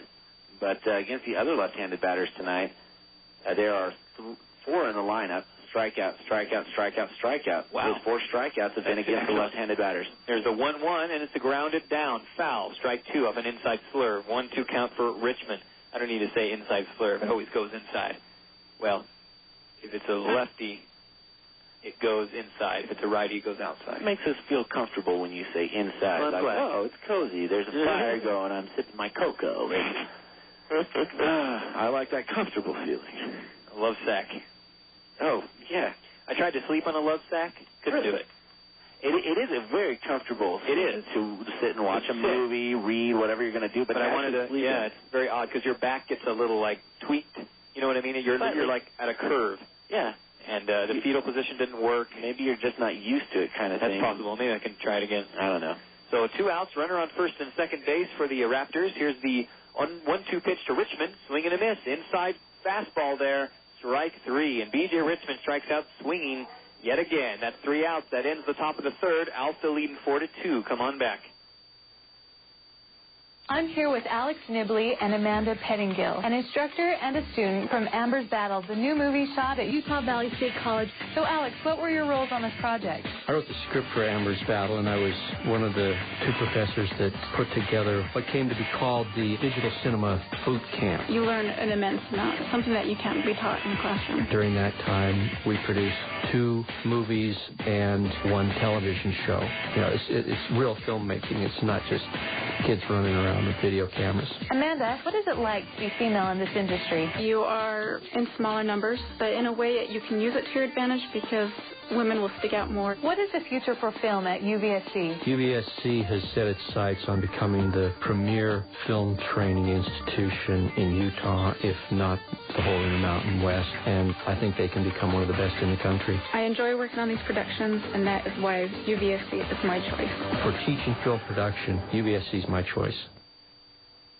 When a medical emergency occurs, the minutes it takes for help to arrive can be the most important minutes in saving a person's life. Do you know what to do in a life-threatening situation? Save a Heart of Utah provides daily private and public classes in CPR and first aid, including the new automatic external defibrillator. The classes are interactive, practical, enjoyable, and may just be the most important 2 hours you ever spend. Make sure you know what to do in an emergency. Call Save a Heart Utah at 582-7114. KSRR Provo. Welcome back, ladies and gentlemen, to Birds of Play with the Wingmen. We're now in the bottom of the third inning. The Orem Owls are leading 4-2 over the Ogden Raptors. Still pitching out there for the Raptors, Cory Wade. Hey, so far, check this guy out. He's going nuts. Got a couple thunder sticks, and he's going to... Well, he was dancing. Doing a good dance down there. Looks like he was getting some exercise while he was doing it at the same time. Jazzercise. Aerobics type thing. Yeah. So far, this pitcher, Wade, has allowed 4 runs scored, 6 hits. Triple, double, triple, single, single, single, single. Is that 7? Wait. I think you're still... I counted 1 wrong. Yeah. So 3 singles, 3 of the 6 hits for extra bases. Wow. That's not good. No. Now batting for the Orem Owls, his second time around, Flint Whipke. Whipke had a triple his last at-bat. He's the designated hitter tonight. No outs, no runners on. Here's the 0-0 to Whipke. It's a high fly ball going foul behind us there. Strike 1 off a high fastball. 0-1 count, no outs, no runners on. Whipke's batting .297 coming into the game tonight. 6 home runs, 18 RBIs for Whipke. Here's his 0-1 pitch. And another one fouled off behind us there off a high fastball. Strike 2, 0-2 count now. He's just not catching up to these fastballs. Yeah. Now, this is interesting. Both the teams have allowed 1 run to score on an unearned way by an error the last inning for the Raptors, and then the balk in the first inning for the Owls allowed a run to score. 0-2 pitch there to Whipke is a high pop fly. Underneath it is shortstop Rivera, and Rivera makes the snag for out number 1. A pop out there for Whipke. Why doesn't a balk scoring a run count as a earned run? It was his fault. Right. It will be an earned run against Hawkins, but it's not, I guess what I mean is a conventional run. It's not an RBI. Oh, I see what you're saying, like for that. The offense. Right. So 1 out now for the Owls here in the top of the third. We still lead 4-2. Now batting, Brett Martinez. Here's his 0-0. Outside fastball, ball 1, 1-0 count. Again, Martinez is catching tonight for the Owls. He's a righty. He walked his last at-bat. He went 0 for 3 last night. Here's his 1-0 pitch, and it's a fastball that barely misses the outside for ball 2. 2-0 count now for Martinez. It's awfully fun to see the Owls using the catchers like this. Yep. We've got like 2 catchers in all these last couple of games. Right. Whiskey and Martinez, or Maldonado and Martinez, or something like that, combination. Yeah. And Martinez taking a little break there, stepping out of the batter's box. Again, Martinez from Redlands, California, one of the returning teammates in the Provo Angels. There's a 2-0 pitch, And that one's over the fence in right field, a high fly ball that was way over the right field wall. That's a solo home run for Brett Martinez, his 4th home run of the season. No. And, you're right. It is, yeah. And the Owls are now leading 5-2 here in the bottom of the 3rd. 1 out. No runners on base anymore. Wow. Attaboy. Brett Martinez hit his last home run against the Raptors as well at their home. That one cracked over their fence. Wow, that was long gone. The right fielder, Richmond, kind of ran to the wall and then gave up. Just said, "C'est la vie." Yeah, better to just let it go because unless you can jump 25 feet in the air, you're not going to get it. And you shouldn't be playing baseball. It should be a fighting crime. In the inner cities and against evildoers. Wow. The Owls now lead 5-2 here in the bottom of the 3rd. 1 out, no runners on base. Home run there for Brett Martinez. Now batting Colby Overstreet, right fielder tonight. He's a lefty. Here's the 0-0 pitch to Overstreet. Way outside with a low curve. Ball 1. 1-0 count. Overstreet batting .250 coming into the game tonight. He did play last night. Sadly went only 0 for 1. He was walked and a ground out, then he was pinch hit for. Here's his 1-0 pitch, and for some reason the fastball hits the inside corner, strike 1. 1-1 count. You know, Overstreet's one of the 2 active players on the current roster for the Owls without a home run. Oh, him and Kuhn. Yeah, and you don't expect Kuhn to do that because of the style of hitter he is. But after so many at-bats, quite a bit taller. There's 2 more curveballs. One of them hits the inside and misses, ball 2. One of them hits the inside and hits it, strike 2. So 2-2 count now for Overstreet. 1 out. Here's his 2-2 pitch. Way inside with a fastball. Ooh, ball 3. 3-2 count now. That one's scooting him back. Changing the speed on that one. Now, the reason it's surprising with Overstreet not having the home run, even though he only has, 116 at bat, I see him pop out all over the place in batting practice. Right. The guy's got, he's got the shape and size of a player to be able to do the power. Right. Almost the same shape as the Stantrell Smith out there. Almost. Here's the 3-2 to Overstreet. Gets a hold of it, cracks it out in the right field. That's got to go. And that one is gone. Over the fence in right field. Back-to-back home runs. Colby Overstreet with his first home run as an Orem Owls player, and what a time to do it. The Owls now lead 6-2 here in the bottom of the 3rd. Colby Overstreet, his first home run. I hope somebody goes and finds that ball for him. Good gracious. Almost the last game of the season, picks up the first home run of the season, and long overdue for that. Attaboy. And the Owls now have 2 home runs on the night, 6 runs up on the board. Wow. We're just playing this long ball game. Of the 8 hits, now 5 of them for extra bases. 2 triples, 2 home runs, and a double. Wow. Owls now leading 6-2 in the bottom of the 3rd. We have 1 out, no runners on. Now batting Billy Boyer. Boyer had a single his last at-bat, and he's batting .244. Here's his 0-0 pitch. It's a curveball. It hits the outside corner. Strike 1. 0-1 count for Boyer. You Raptors now having action in the bullpen. They're going to warm somebody up there. The Owls have scored 2 runs in each of these first 3 innings. There's a curveball that comes inside, makes Boyer duck back, but grabs the inside corner. Strike 2. 0-2 count now for Boyer. Do you think it's, what's the word? Here's the 0-2 to Boyer, way outside with a fastball, ball 1, 1-2 count. Do you think it's intimidating or disappointing for the pitcher on the mound when he sees the bullpen warming up? Is he kind of like, oh, man, they don't like me. I don't care about how I pitch anymore. Here's the 1-2 now to Boyer. Slow curve hits the outside corner, man. And that is a strike 3 looking for Billy Boyer. 2 outs now for the Owls. And the traditional scene with Billy Boyer looking back at the umpire, arguing with the umpire as he's walking back to the dugout. Yeah, that was pretty outside. I'll give him that one. Well, we usually give the benefit of the doubt to Boyer. He seems to be the victim of more strikeouts on bad called 3 strikes. Boyer now has 86 strikeouts on the season. Stantrell Smith now at the plate. His first pitch, a curveball, falls too far inside for ball 1. And the second pitch, a fastball, swung on grounder to the shortstop Rivera, and thrown to first base in time. Out number 3. That ends the bottom of the 3rd. The Owls are now leading 6-2. Come on back. Today, more and more people are insuring their homes with us through Auto Owners Insurance. We'll provide low-cost, quality protection, claim service that is second to none, and if you insure both your home and car through Auto Owners Insurance, you'll qualify for additional premium discounts. Find out more at Blue Mountain Insurance, located on University Avenue in Provo. Give them a call at 373-SAVE. That's 373-7283. Blue Mountain Insurance and Auto Owners Insurance. The no-problem people. salutes the athletes competing in today's game. They know in sports, like in life, you have to step up to the challenge to succeed. If you have high aspirations and want to be part of another champion team, join the United States Air Force. You'll receive training in a variety of fields and become part of an elite group of men and women dedicated to the service of this great country. Call 1-800-423-USAF or log on to airforce.com. The United States Air Force. Cross into the blue.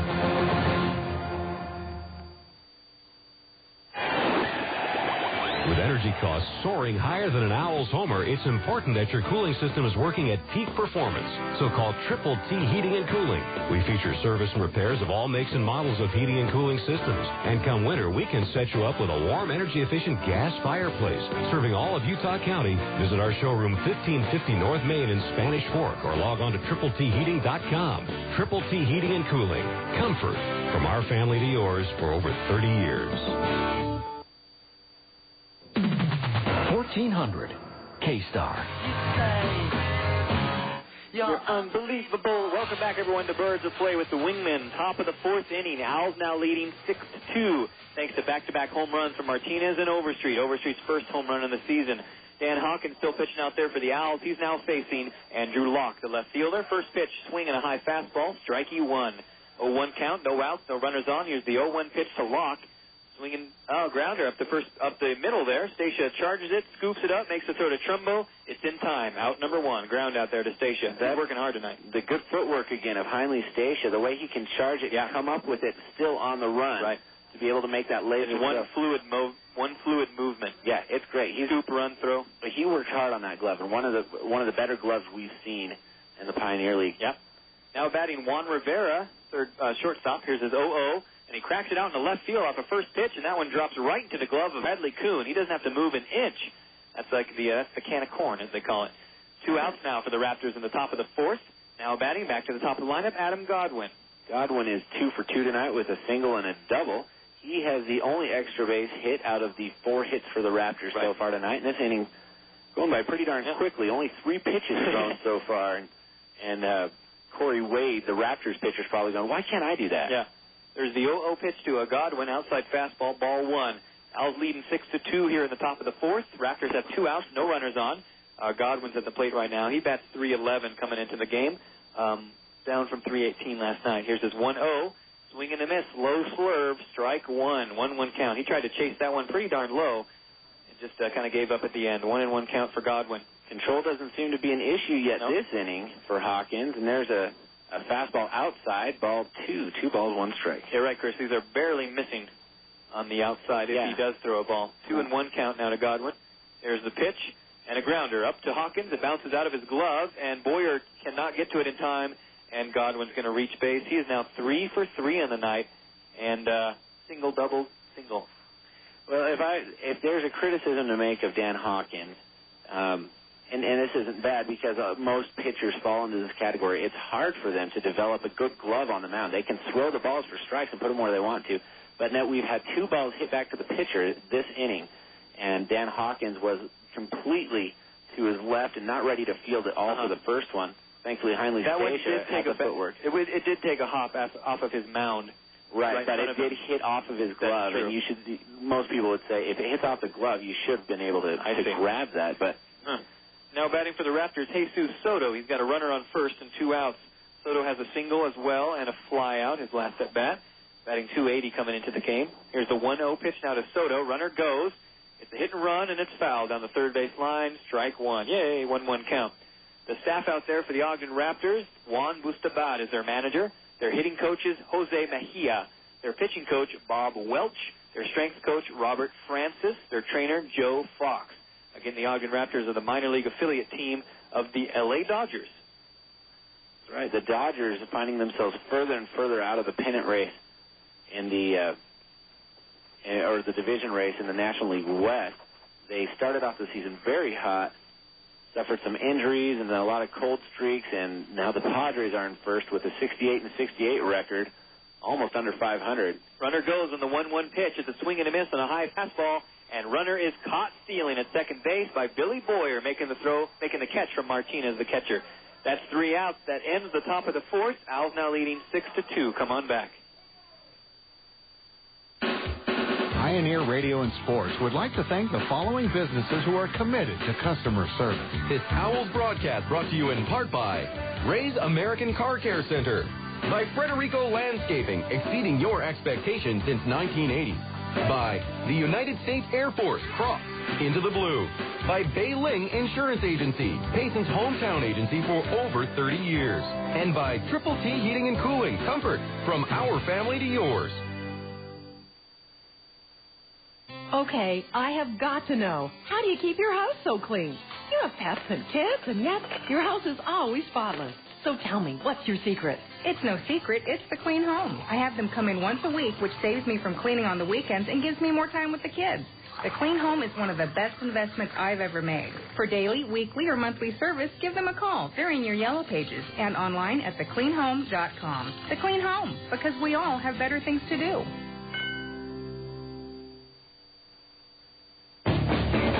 Hey fans, have you poured concrete lately? Did you pour 8 yards and only use 6? Did you have to pay for what you didn't use? Do you want an alternative? Then log on to gotconcrete.com. We deliver fresh concrete mixed right on your site from as little as a quarter yard to 8 yards. No more calculating exactly or ordering an extra half yard to be safe. We service customers from Santa Quinn to Point of the Mountains. Find us at gotconcrete.com. KSRR Provo. Welcome back, everyone, to Birds of Play with the Wingman. Thanks for tuning in. We're in the bottom of the fourth inning already. The Owls are still leading 6-2 over the Ogden Raptors. And it looks like a new pitcher out there for the Ogden Raptors. 22, I believe. It's going to be Cody White. White now pitching for the Raptors. He's a lefty. Cory Wade and then Cody White. Cody White. Hey, great. White is from... Oh, I'm sorry. We are wrong. That is 52, James McDonald. Oh, yeah. He's originally an outfielder. I apologize for my dyslexia, everybody. James McDonald, is a lefty as well, though. No, he's a righty. He's a righty. What the heck? McDonald, a righty from Long Beach, California, the LBC. He's 11th round draft pick in 2002. McDonald comes into the game with a record of 0-0, a 2.25 ERA and 4 innings pitched, 7 strikeouts, 1 walk. He'll be facing the top of the lineup, Bradley Kuhn. No outs, no runners on. Here's the 0-0 pitch now to Kuhn. Goes for the bunt, pulls back, inside fastball, ball 1. 1-0 count to Kuhn. That's right. I'm just noticing I missed a batter. Okay. And that was Stancho Smith, and he, I believe, grounded out to shortstop. That's correct. The Owls leading 6-2 as we come into the bottom of the fourth. No outs, no runners on base. There's a fastball inside that he swings on for strike 1. There's the 1-1 pitch, and it's flying out to center field, and that one's caught by center fielder Godwin. That one way deep in center field, all the way back in the warning track to get that one, and that's 1 out, a fly out there from Kuhn. His first time not reaching base tonight. That's right. The first time they figured out a way cure for Kuhn. Let's see. This new pitcher, McDonald, let's see what he's done in his last outing.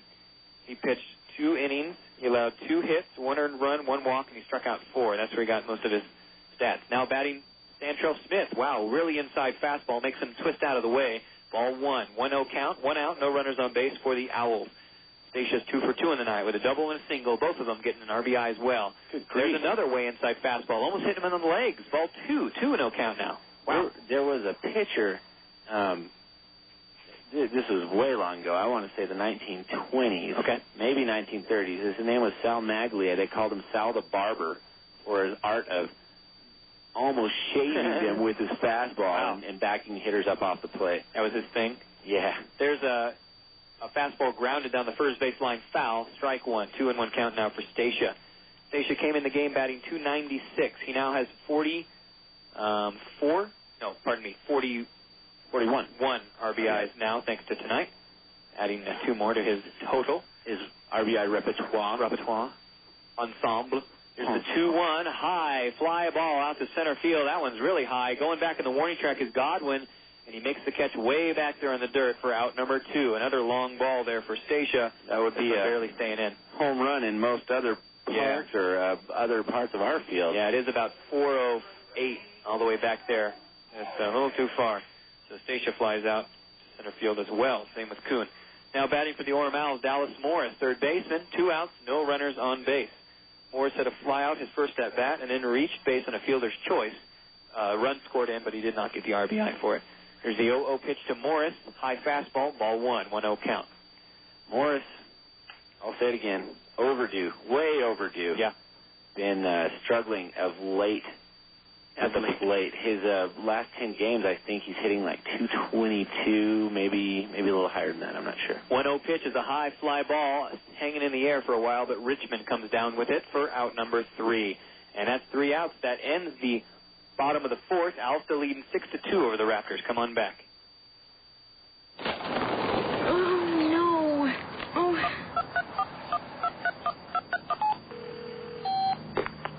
Hello, you've reached the Satellite Emergency Service. We've located your position. How can I help you? Yeah, I spilled my Diet Pepsi. The whole thing spilled out onto the side of the road. It's empty, and I'm still thirsty. Okay, Miss Harvey, was the Diet Pepsi full or half empty? I still had at least 3/4 of it left. Mm-hmm. Are you walking or biking? Biking. How familiar are you with the area? Not very. You're facing southbound? Yes. All right, go 1.3 miles. You'll see a dog chasing a mailman. Take a right. There'll be a gas station with a mini mart on the left-hand side. You'll be able to purchase another Diet Pepsi there. Thank you. Thank you so much. Is there anything else I can help you with today? I don't have my wallet on me. Double check your left pocket. There's some lint and $1 and change. The Diet Pepsi Satellite Emergency Service provides you with the safety and security no other soft drink can. Subscribe today and enjoy Diet Pepsi wherever you go. Light, crisp, refreshing. Diet Pepsi. If the Owls are going to compete for the Pioneer League Championship, they're going to need an ace on the staff to lead the way. If you're thinking of buying a home or refinancing, you need an ace of your own. Look no further than Ace Mortgage Company. Our creative loan consultants offer the best terms and unsurpassed professional service. We ensure you get the loan that best suits your needs. Give us a call today at 426-5757. That's 426-5757. Ace Mortgage Company. Absolute commitment to excellence. 1400 K-Star. Welcome back, everyone, to Birds of Play with the Wingman. I love Rocky Road, too. We're in the top of the 5th inning. The Owls are leading 6-2 over the Ogden Raptors. Still warm enough out there. Because summer is still winding down. Yeah. Ice cream is very tempting. Good. Now batting for the Raptors, David Sutherland. High inside fastball, ball 1, 1-0 count. Sun is completely set out here in Orem, Utah. It's a beautiful night still. Slight breeze blowing from left to right field. Here's the 1-0 pitch to Sutherland. Swing and a miss, inside fastball. What just happened there? Strike one. It hit the end of his bat. Oh, okay. So, they're going to call that a foul ball and strike one, I believe. Still the 1-1 count. No outs, no runners on. So far tonight, David Sutherland, the first baseman, has struck out and flew out. We're looking at Jesus Soto. Oh, pardon me. What happened to... He was because Godwin got caught stealing. There's a check swing on a slurve from Soto, and that is strike 2. They said he went far enough, and so 1 ball, 2 strikes now to Soto. And here's the 1-2 pitch. Swung on, and the ball is a fly ball into right field, and Colby Overstreet, not having to move much, brings that one down for out number 1. 1 away. Watch that one drop in. So top of the 5th, the Raptors have 1 out, no runners on base. Now batting will be David Sutherland, There we go. He's a lefty first baseman. So far tonight he struck out, fly out. Batting .342 coming into the game. Wow. I think that is doing good keeping him off the best on his team? Yes, it's got to be. That's not the best in the Pioneer League, is it? No, let me check. 5th, I think. The 0-0 pitch to Sutherland is a slurve, inside, ball 1. Still on the mound, if you couldn't tell from the slurve balls we're calling, is Dan Hawkins. Yep. He's now pitching the 5th inning, his 5th inning of work, and this time the slurve drops into the strike zone. Strike 1. Cool. David Sutherland, who's at the plate now for the Raptors. Here's his 1-1, high fastball, ball 2, 2-1 count. Sutherland is 47 RBIs. That's good enough to put him up in the Pioneer League standings. Also, his 83 hits, his .428 on-base percentage. That's good. Yeah. That's very good. 2-1 and a grounder, hard one to Boyer at second. He scoops it up, makes the backwards throw to Trumbo. What a play. Still gets the out, trying to turn his body all the way around to still make the forward throw to Trumbo, and he completes it. Boyer, we talked about Heinley Statia's footwork at shortstop a little earlier. Boyer has one of the best moves to first base on backhanded grounders that I've ever seen. He just comes up and spins around, gets that ball off. Yeah. He has to come completely around and throw without power because he's not putting his back foot into the throw at all. He has to. That's all arm. He has to have a very strong arm to be able to make that throw to first base. Now batting for the Owls is the Raptors is Russ Mitchell. And first pitch there, slurve inside, gets the corner, strike one. There's another slurve. This time it goes low. Ball one. 1-1 count. 2 outs. No runners on for the Raptors. So far tonight, Mitchell, RBI single and a ground out. Here's the 1-1 pitch to Mitchell. Gets a hold of it. A hard grounder to Stacia. Scoops it up. Makes the throw. Trumbo. It's almost high. It is high. And runner makes it. Trumbo had to leave his foot off the bag for just an instant. And Russ Mitchell gets a single off that. Well, they're going to call that an error. But call it an error. A throwing error on Heinley Stacia. And it was like maybe an inch too high for Trumbo. Well, it wasn't pretty high to him because Trumbo's a tall kid. Right. Well, for him, though. Yeah, still 2 outs, runner on first base. In the past couple of games, Dallas Morris would have charged and gotten that ball, getting in the way of Stacia to make the grab and the throw. Right. But this time I saw Dallas hold himself up. I think they had a conversation last night, maybe. First pitch there to Mooneyham is a chopper up into the air. Pitcher Hawkins scoops it up, throws it to Trumbo for out number 3. There, a ground out right back to the pitcher. That's 3 outs. That ends the top of the 5th. Owls still leading 6-2. Come on back. Are you hungry for great tasting Mexican food? Take a time out and stop by a local Beto's. Have you tried our burritos and chimichangas? People are voting Beto's food as numero uno in Utah. Beto's has 15 convenient locations in Utah. Most of our restaurants are open 24 hours to satisfy your craving anytime. Check us out on the web at betosmex.com. Stop by any participating Beto's location and receive a Vote for Beto's punch card, which could entitle you to free food. Holy frijoli! It's Beto's time. The wolverine, or Kulalaskus, makes its den close to the I-15 freeway in Orem, Utah. Its feeding grounds on the campus of Utah Valley State College provides the wolverine with a plentiful diet of over 32 4-year programs and an array of savory associate's degrees. But the wolverine's an insatiable hunter and has developed an appetite for larger prey in the NCAA. Its recent forays have already disrupted Division I wildlife throughout the region. The wolverine's a ferocious fighter, known to defeat animals several times its size. Humans should avoid confrontation with wolverines wherever possible. Yet, for the sake of research, we went into the wolverine den to record their behavior. For decades, the cougar's been presumed by ecologists and athletic directors in Utah to be at the top of the provincial food chain. Now, with the introduction of the green and gold UVSC Wolverines into the NCAA Division I ecosystem, it's evident that, as they say, there's a new color in town. KSRR Provo. Welcome back, everyone, to Birds of Play with the Wingman. Thanks for tuning in. We're in the bottom of the 5th inning. The Owls are still leading 6-2 over the Ogden Raptors, and pitching out there for the Raptors again, Cody White. Cody White came in the last inning. He took care of business last inning. He'll be facing the middle of the order, Mark Trumbo, then Flint Whipke, and Brett Martinez here in the bottom of the 5th. There is action out in the Owls bullpen. We may have seen the last of Dan Hawkins after that 5th inning where he took care of business himself. It is Mike Pete warming up, left-handed pitcher. There's the 0-0 to Trumbo, and it's a fastball outside barely. Ball 1. 1-0 count, no outs, no runners on. I don't think you caught what happened in between innings. They were doing the Wipe Out the Buffalo game, one of my favorites on-field promotions. And that ball skims Trumbo's belt. I don't know how that didn't hit him. I could have sworn that hit him, but nope, just barely missed. Ball 2 balls, no strikes. Here's the 2-0 pitch now to Trumbo, lets it fly. And gets a hold of it, pops it foul behind us, strike 1. What happened? Well, what happens in the Buffalo game, you've got the 3 Buffaloes, they're cardboard stand-ups, and a kid comes out of the audience and has to knock them down with a baseball. Right. And the kid that came out of the audience was a left-hander. He must have been about 11 or 12 years old. Kochman's sitting there watching him on every single throw. He's like, we got a lefty pitcher here. I swear, he was scouting that kid. That was really fun for me to watch. There's a fastball that hits the outside corner, strike 2. A curveball hits the inside corner, strike 3. Mark Trumbo strikes out looking this at-bat. That's very rare for him. So 1 out now for the Owls, no runners on. We still lead 6-2 here in the bottom of the 5th. Now batting Flint Whipke, the designated hitter. Whipke's 1 for 2 in the night with a triple and a pop-out. Doing some damage himself. He drove in a run, but he did not come home for a run. Yeah, they couldn't bring him home. Here's the 0-0 pitch now to Whipke. Lets this one fly. Way inside with a curveball. Ball 1. This curveball from White, very slow, 73 miles an hour. His fastball usually mid-80s. Very good loop on the curveball as well. Nice looping, drops in there for a strike. So it's hard to gauge how far it's going to drop or where in the zone it's going to drop. There's a fastball outside, ball 2. 2-0 count now for Whipkey. 1 out, no runners on base. Whipkey batting .297 coming into the game tonight. Here comes his 2-0 pitch, way outside with a fastball.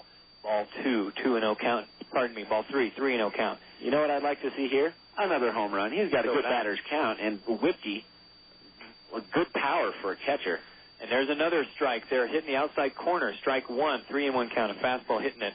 Whipkey, let's see, he's got 76 at bats. 5 homers. I almost put a 6th up there tonight with that triple that bounced off the top of the wall. There's a high fastball. He pops up foul behind us there, real high in the air. Strike 2, 3-2 count now. I think he really wanted that one. He was swinging with passion. That's a passion swing. That's right. Passion of the swing. 3-2 count out of Whipkey. Yes. Okay. That's how it sounds when they're swinging. High inside fastball. That is ball 4. And Flint Whipkey gets on base for the second time tonight with a walk this time off of ball 4. So 1 out, runner now on first for the Owls. Now batting Brett Martinez. Martinez, he's 1 for 1 with a home run. Walked his first at bat, but hit a solo shot last time he came up. Big long one over the right field wall. Yeah. And he's also a very passionate swinger. So runner on first, 1 out. Here's the 0-0 pitch to Martinez. And it's a high fastball inside, ball 1, 1-0 count. Martinez, let's see, batting .269 coming into the game tonight. 24 RBIs. Well, now he has 25. And 4 home runs now. Yeah, he's got 2 home runs in his last 10 games. I believe 5 RBIs in that time, 5 or 6. In his last 5 games? Last 10. Last 10 games? Yeah. There's a fastball real inside. That one scoots Martinez back, and that's the ball. That's the ball 1. It may be his last 5 games. Did he hit the home run in the last game in Ogden? Yes. Okay, then 2 home runs in his last 5 games. Yes, he did. There's another fastball. Brushes him off the plate again. We got another barber shaving the batters out there. That's ball 3. 3 balls, no strikes. Still a runner on first, 1 out. Here's the 3-0 pitch to Martinez. Gets a hold of it, cracks that one out in the left field center. That one's going to drop into the glove of Godwin. A high fly ball out there.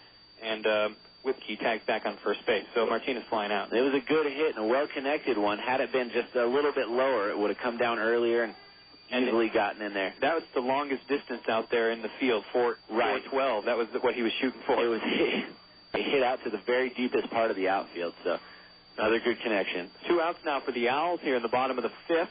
We still lead 6-2. Runner on first base. Now batting Colby Overstreet, right fielder.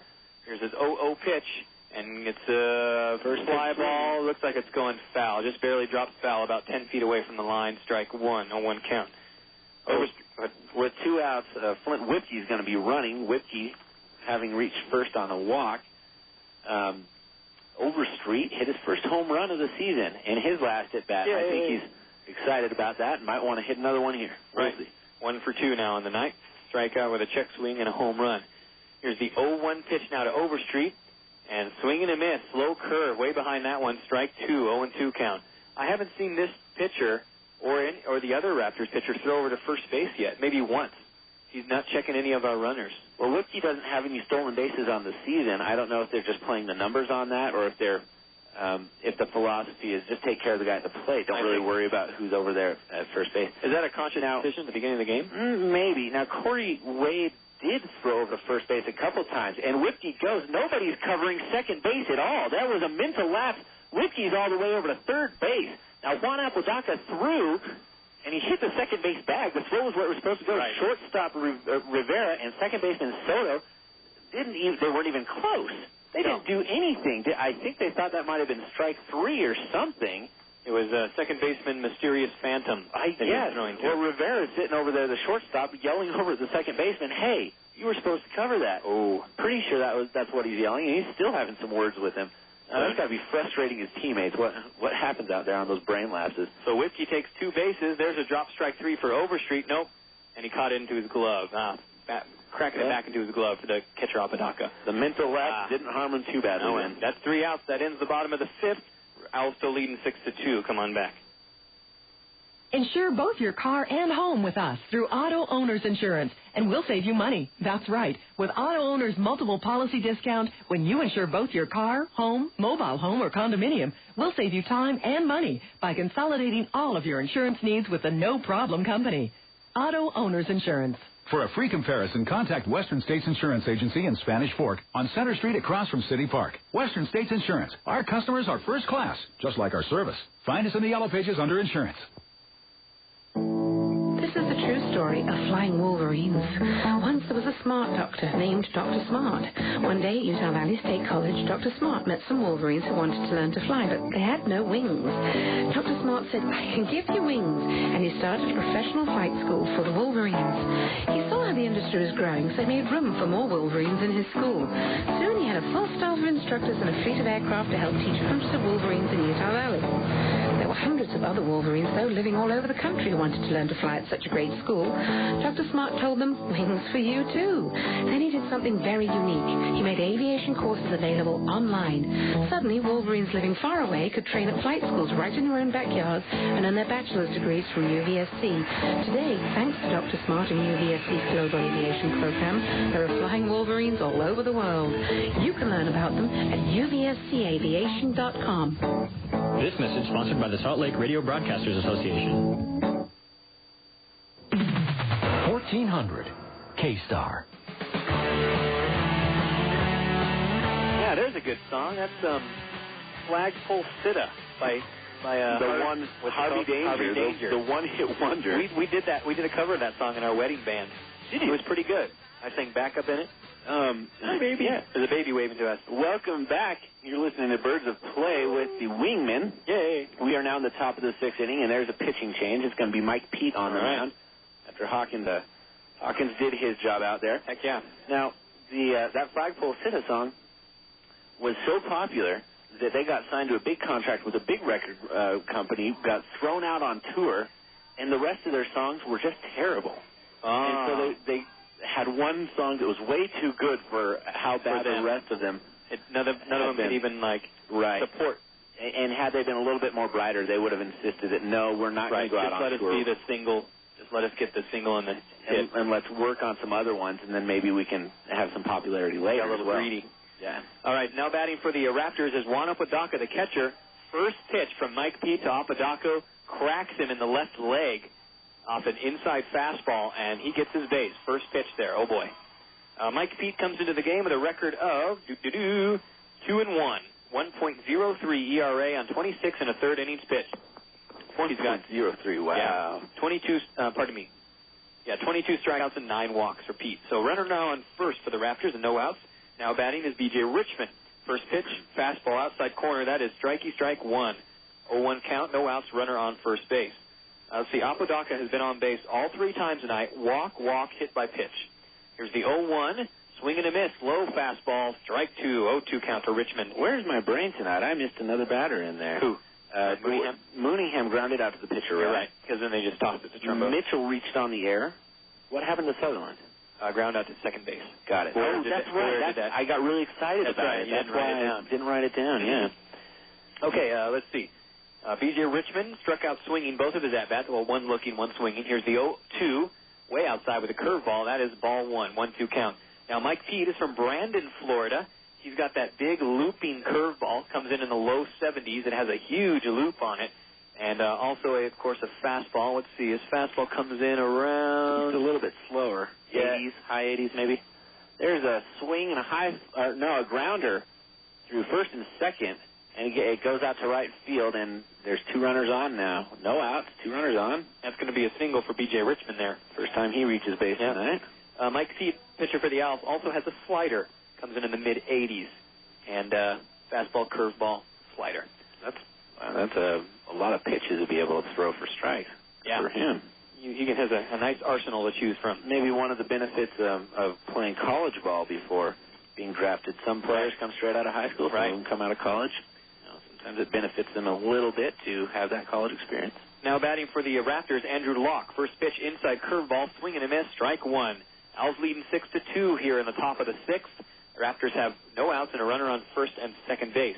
Here comes the 0-1 pitch now to Locke. And he gets a hold of it, a grounder foul at the third base line. That's strike 2. 0-2 count now for Locke. And try to put together a Dan Hawkins pitching line for tonight. I will wait patiently. He did a pretty darn good job out there. Andrew Locke is a righty from Weymouth, Massachusetts. He's a 0-for-2 in the night, fly out, ground out. He did come into the game batting .287. down from 288 last night. He did have a single last night with an RBI. Here's the 0-2 pitch now to Locke, and it's a foul ball over the right field wall. It's an inside curveball, popping it up high. 0-2 count now still for Locke. And no outs and a runner on first and second base. Yep. I'm going to say something about bases, but I forgot. Locke has 31 RBIs in the season and 13 home runs. Good gracious. Here's his 0-2 pitch. Another one fouled back. This one into the concourse where people are waiting in line for food. Still the 0-2 count for Locke. You're never safe at a baseball game. You're in the bathroom. You're in the stomach office. They will break through the wall. That's right. Brick, steel, whatever. They have no remorse. Diamond. It will break through. A titanium molybdenum. Here's the 0-2 pitch there. Slow curve. It's the outside corner. Strike 3 looking. That's the curve from Mike Pete that I like to see. Drops in there like a grenade. Hits the outside corner. And a strike 3 looking for Andrew Locke. 1 out now for the Raptors. Runners on first and second. They're still trailing by 4 runs. Now batting Juan Rivera, the shortstop. He's a switch hitter, batting from the right currently. He's got a strikeout and a flyout so far in the night, batting 259. 259. How's this for a pitching line? 5 innings pitched, 5 hits, 2 earned runs, 3 walks, and 5 strikeouts. That's what Hawkins did tonight. He wasn't perfect, but he was very good and probably good enough here to get his 6th win of the season. First pitch there to Rivera, inside curveball. He swings on it. Strike E1. 0-1 count. 1 out. Runners on first and second base. Here's the 0-1 pitch now to Rivera. Swing and a miss. Inside curveball again. Strike 2. 0-2 count. He's way behind these and underneath them as well. Now, Mike Pete is one of the pitchers on the Owls staff in the bullpen who has closer potential, closer quality. Oh, yeah. We use Kevin Lynch as the closer, but Mike Pete is right behind him. He'd be kind of the setup guy if you're talking major league team. He'd come in and do the 8th inning and hand it over to the closer. I actually saw him. I think he came in to close one night. I know he does have him in one save. Let's see. On the season. He may have 2. He's got 2, yeah. There he is, yeah. So I think there might be one other Owls pitcher with a save, but it's Lynch, then Pete. Then you got a couple other pitchers out there that do a great job. Rafael Cruz, Tim DeGeorgis. Right. Anthony Sullivan. A very strong bullpen. Yeah. And that was Gustavo Espinoza and all those guys. There it is. The 1-2 pitch to Rivera is an inside catching corner curveball. Strike 3 looking. 2 strike 3 lookings in a row. Same dealio. Same pitch and everything. They got Andrew Locke before him. Got Juan Rivera this time. So 2 outs now for the Raptors in the top of the 6th. Owls still leading 6-2. They have runners on first and second base. Now batting back to the top of the lineup, Adam Godwin. It's interesting. One of the foul balls hit by Rivera bounced back, and you know the net out here. Here's the 0-0 pitch, curveball outside, ball 1. The net has those long aircraft cables that take it all the way up to the concourse top. It bounced off the aircraft cable. Of the cable, which is like, a quarter of an inch in diameter. I think that's the only time I've seen that happen. There's the 1-0. It's a bunt attempt, fouled down. Strike 1. 1-1 count, 2 outs, runners on first and second. Godwin's at the plate right now for the Raptors. He's 3 for 3 in the night. Single, double, single. He's also stolen a base, but then he was caught stealing. Caught stealing last time, yep. And he's scored one of the 2 runs for the Raptors tonight. They put up 2 runs on top of the first inning, and they've been very quiet, stranding a lot of base runners out there. There's a swing and a miss, swing fouled down on a curveball, 1 ball, 2 strikes to Godwin. So far tonight, the Raptors have had 7 runners left on base. 3 of those were in scoring position. They've got 2 runners on right now and 2 outs, so that might tally up that number a little bit higher, but unable to convert on some of these in a lot of these innings to bring home runners. Boy, that was the slow looping curve from Pete, but it falls barely outside. Ball 2, 2-2 count now for Godwin. 2 outs, deuces on the board, as they say in the Ogden Raptors. Here's the 2-2 to Godwin. Gets a hold of it, a fly ball out to center field, and Stancho Smith is underneath it, taking a couple steps forward for out number 3. That ends the top of the 6th. Owlz still leading 6-2. Come on back. Welcome to the Pepsi Theater Minute. Today, the story of Langusto and Pesto. Ah, Langusto. Oh, Pesto. Cacciatore, lasagna, gorgonzola. Oh, linguini, la carbonara, calzone. Scalupini, tortellini al pomodoro, bruschetta, prosciutto, ricotta. Pepsi. Pepsi, cappellini, salame, pancetta, Pepsi, mortadella. Calzone, Pepsi. Pepsi? Ravioli, scaloppine, minestrone, prosciutto? Pepsi e scaloppine. Linguini, cannelloni, maccheroni, gnocchi, gorgonzola! Gorgonzola! Bologna! Spaghetti! Antipasti! Parmigiano, provolone, mozzarella, Pepsi! Langusto, calamari. Langusto, Pepsi. Pepsi, food's good. Pepsi, it's the cola. After watching the Orem Owls hit home runs all night, it's time to have a great reason to run home. Nothing beats a Love Sack waiting for you. Oversized sacks from Love Sack may look like huge bean bags, but they are filled with extra soft Durafoam and come in a variety of designer covers ready to match any lifestyle. But just like the Owls, a Love Sack is something you've got to see in person to really appreciate. Come sack out for yourself at the Love Sack store in the Riverwood Shopping Center in Provo, or any of the other locations across the Wasatch Front. For the original and still the best oversized sack, there's only Love Sack. KSRR Provo. Welcome back, everyone, to Birds of Play with the Wingman. Thanks for tuning in. We're in the bottom of the 6th inning. Your Orem Owls still leading 6-2 over the Ogden Raptors. And, there's a new pitcher up there of the Raptors. Hang on. 34. Okay, now pitching for the Ogden Raptors. Angel Ramirez. Number 34, Angel. Miguel. Miguel Ramirez. Sorry? Ramirez is a righty, 5'11", from Santo Domingo, Dominican Republic. Acquired as a free agent way back in 2003. Ramirez comes into the game with a record of 0-0, a 2.79 ERA on 9 2/3 innings pitched, 17 strikeouts, 3 walks. Probably one of those late call-ups as well. Yes, he was. I think just about 2 weeks ago for the Raptors. Loading up their bullpens with a couple extra arms. A few extra bats on the. They should hire those mutants that live down the street. A couple extra arms. The 5-armed man. Yeah, he's a good one.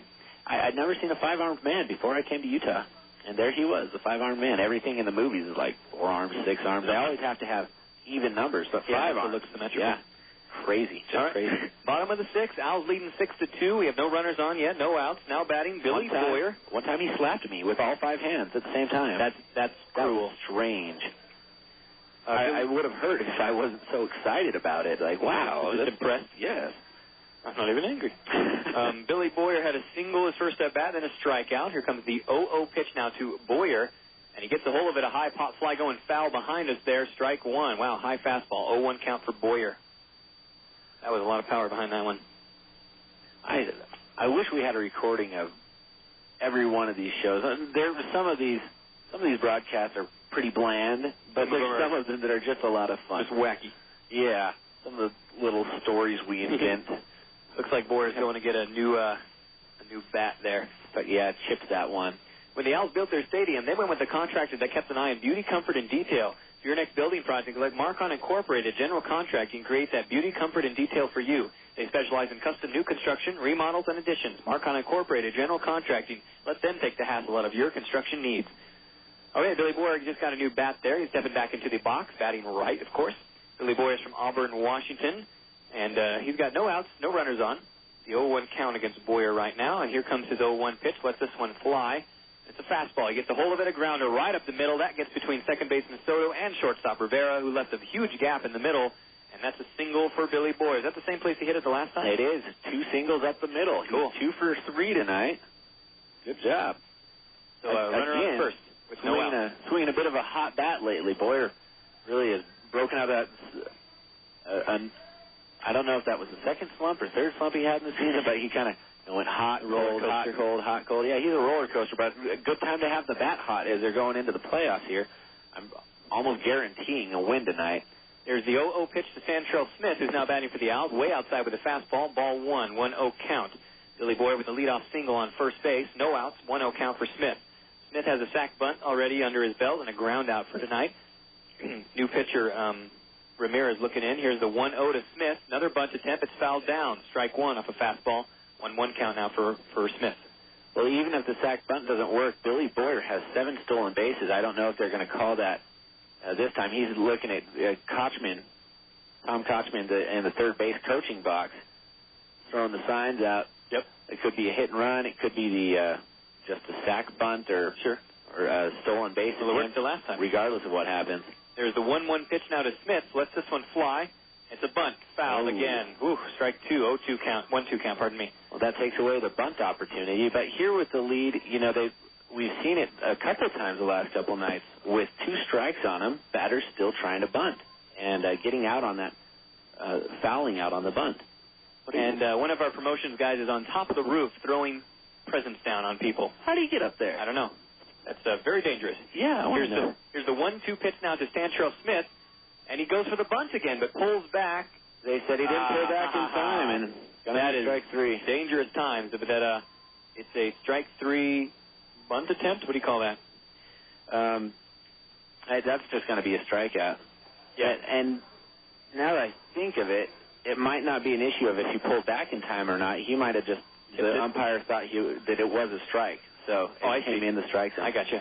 One or the other. We're not exactly sure, but it is a strike 3. So 1 out now for the Owls. Still a runner on first base. Now batting will be Bradley Kuhn, the left fielder.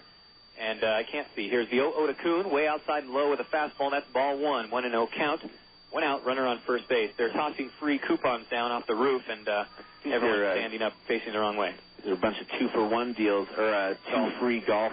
Miniature golf things at one of the little amusement places around here. Here's the 1-0 pitch to Kuhn, and it's fouled off over the left field wall there. That is strike 1. 1-1 count for Kuhn. He's been hitting a lot of those long foul balls tonight. A lot of power behind him. I don't know what...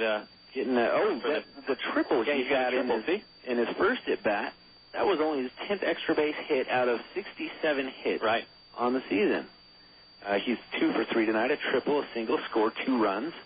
Here's the 1-1 pitch now to Kuhn. Lets it fly. Runner goes, and it's fouled off. Strike 2. 1-2 count for Kuhn. Another hit-and-run play there. Yeah, Kuhn is 2 for 3 in the night. Single, triple, fly out. After him is Heinley Station, who's 2 for 3 as well, with a single and a double. Got Rafael Cruz warming up in the Owls bullpen, should they need him. We'll see. Mike Pete got out of the last inning unscathed. Yep. He was looking pretty good there. So a runner on first, 1 out. Pitcher Ramirez for the Raptors looking in. Here comes the 1-2 pitch now to Kuhn. Here we go. Lets it fly there. Inside fastball. Misses. Drops. Ball 2. 2-2 count. Runners do not advance, though. Kuhn has, let's see, 220 at-bats. And he's got only, 46 strikeouts in 220.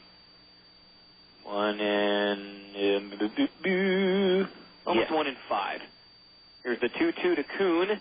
Fastball misses the outside barely. Ball 3. 3-2 count now. Runner on first. 1 out. He held up on that one.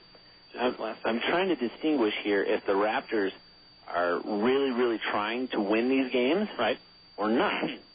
We're discussing this earlier before the game. The Raptors already have their automatic playoff bid. They're in. Doesn't matter. So this is a good time, if they wanted to rest a lot of their players. Billy Boyer goes and swung on a miss for strike 3, but the throw bounces off shortstop Rivera's glove, but not too far out into the outfield. So Billy Boyer stays on second base with a stolen base, his 8th on the season. Yay. And Kuhn strikes out swinging there for out number 2. So the Owls still leading 6-2 here in the bottom of the 6th. We have 2 outs now and a runner on second. That's Boyer with his stolen base. Now batting Heinley Stacia, the shortstop. Again, he's 2 for 3 in the night. Single and a double and a fly out. Batting .296 coming into the game. He now has 41 RBIs in the season. And 44 runs scored. He does exactly what a second batter's supposed to do. Yes. Drive in runs.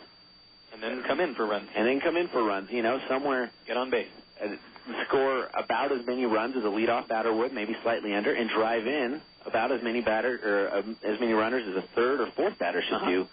So he's just kind of the in-between. Scores a lot, drives a lot in. There's the 0-0 to Stacia. Inside fastball almost hits his knees there. Ball 1. 1-0 count. 2 outs. Runner out there on second base. Stacia, let's see, 1 for 3 in the game last night with a single. Now, again, we're trying to figure out the Raptors here. It looks like their batting lineup is not changed. They're really trying and having all their regulars, their starters, in the batting lineup. The 0-1 pitch is fouled off, a fastball down the right field line. 1-1 now to count Stacia.